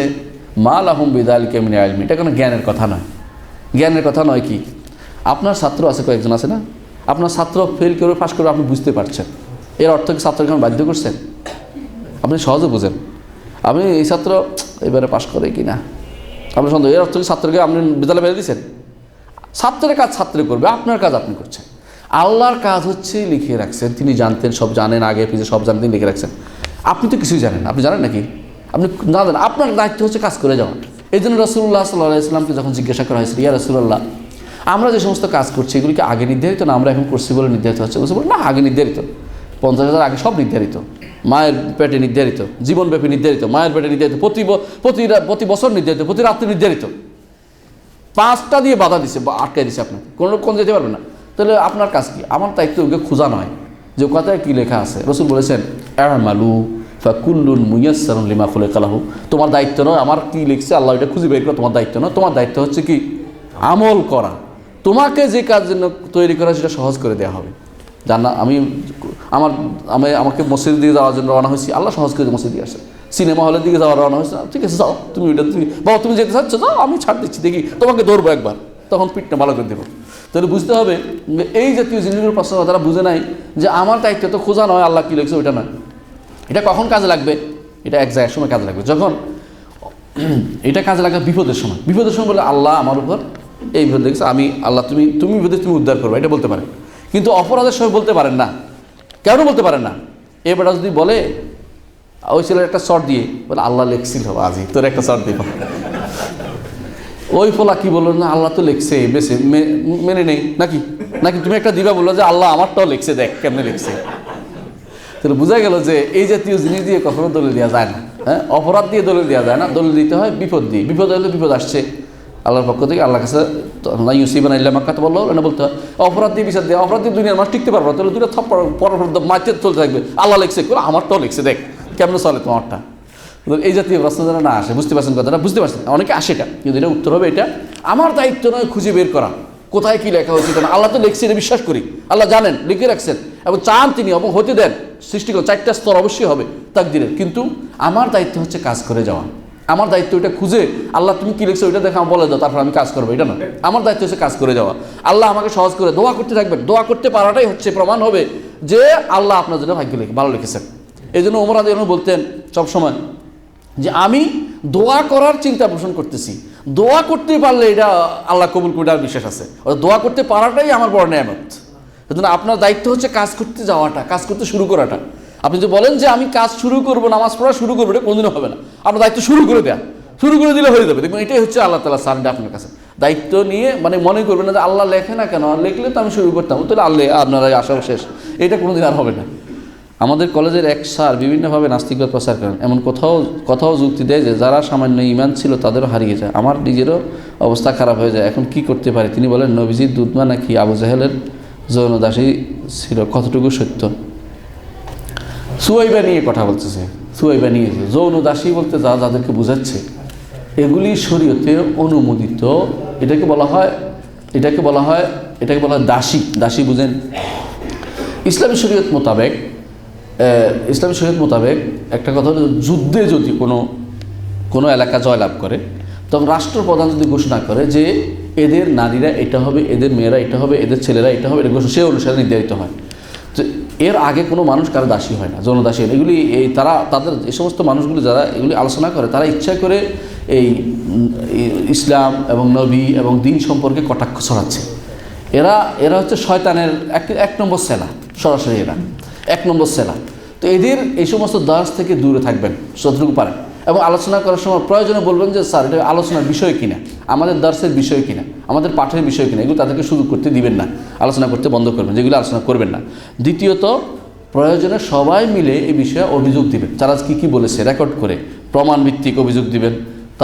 তাদেরও তো একটা অথরিটি আছে, তো অথরিটির কাছে প্রয়োজন রাষ্ট্রের কাছে কেস করবেন, স্বধর্মীয় এত আঘাত হানছে এগুলি বলে। কিন্তু যেই কথা তিনি বলছেন আবু জাহেলের যৌন দাসী ছিল, মিথ্যা কথা, একটা পুরো মিথ্যা কথা। আবু লাহাবের একটা দাসী ছিল, নাম ছিল সুয়াইবা। আবু লাহাব জাহেল, এর প্রমাণ হচ্ছে আবু জাহেল আনছে। আবু জাহেলের সাথে কোনো সম্পর্ক ছিল না। আবু লাহাব রাসূলুল্লাহ সাল্লাল্লাহু আলাইহি ওয়াসাল্লামের চাচা ছিল, চাচার একটি দাসী ছিল। এই দাসী তখনকার দিনে অনুমোদিত, সারা বিশ্ব অনুমোদিত জিনিস ছিল এটা, যে যুদ্ধে যদি কোনো জাতি হেরে যায় তাদের স্ত্রীরা হয়ে যেত দাসী, ছেলেরা হয়ে যেত দাস। এটা তখনকার সময় সমাজ ব্যবস্থা এটাই ছিল। রাসূলুল্লাহ সাল্লাল্লাহু আলাইহি ওয়াসাল্লাম এটা থেকে মুক্ত করেছেন ইসলামকে। পুরাতন আবু লাহাবের জিনিস দিয়া ইসলামের উপর ব্লেম দেওয়ার কোনো সুযোগ নেই। আপনি বলতে পারেন আবু লাহাব ইমানদার ছিল নাকি? আল্লাহ তাআলা কাফির বলে দিয়েছেন, তাব্বাত ইয়াদা আবি লাহাব ওয়া তাব্বা, নিজেদের সায়াসলা নারান যাতা লাহাব, যে সে আগুনে পৌঁছবে বলছে। সুতরাং আবু লাহাবের জিনিস দিয়ে ইসলামের ব্লেম দেওয়ার কোনো সুযোগ নেই। আর আবু লাহাব কী করেছে? সে তো নিজে জাহেল থেকে আবু জাহেল লিখে দিয়েছে, জানেও না আবু জাহেল আবু লাহাব দুইজন, বলুন তার মাথা খবর নেই সে যে কত বড় জাহেল। এরা কোনোদিন দিন সম্পর্কে সঠিক তথ্য পড়ে না, আপনি তাদেরকে এই জন্য ওরা যা বলে এগুলি এই জাতীয় জিনিস আসলে সম্পূর্ণ কানে তুলে দিয়ে রাখবেন, শুনবেন না, কারণ কোনো কিছু কানের ভিতরে সন্দেহ আটকে যায় অনেক সময়। আর যদি ভালো পড়ার জিনিসও পড়বেন, আর পারতপক্ষে ওই সমস্ত পাঠশালায় পড়বেন না, কারণ এই সমস্ত স্কুল কলেজগুলোতে সত্যিকার অর্থেই দিনের সঠিক শিক্ষা দেওয়া হয় না। ওই জাতীয় ক্লাস না করলে কেউ যেগুলি পড়ানো হয়, যেগুলি খারাপ জিনিস পড়ানোর কোনো সুযোগ নেই, সেগুলো শুনবেন না, সে খারাপ জিনিস শুনবেন না। আলহামদুলিল্লাহ আমরা আমাদের প্রশ্নোত্তর শেষ করেছি, আমারও যেতে হবে। তো আপনাদেরকে ধন্যবাদ। আসসালামু আলাইকুম ওয়া রাহমাতুল্লাহি ওয়া বারাকাতুহু।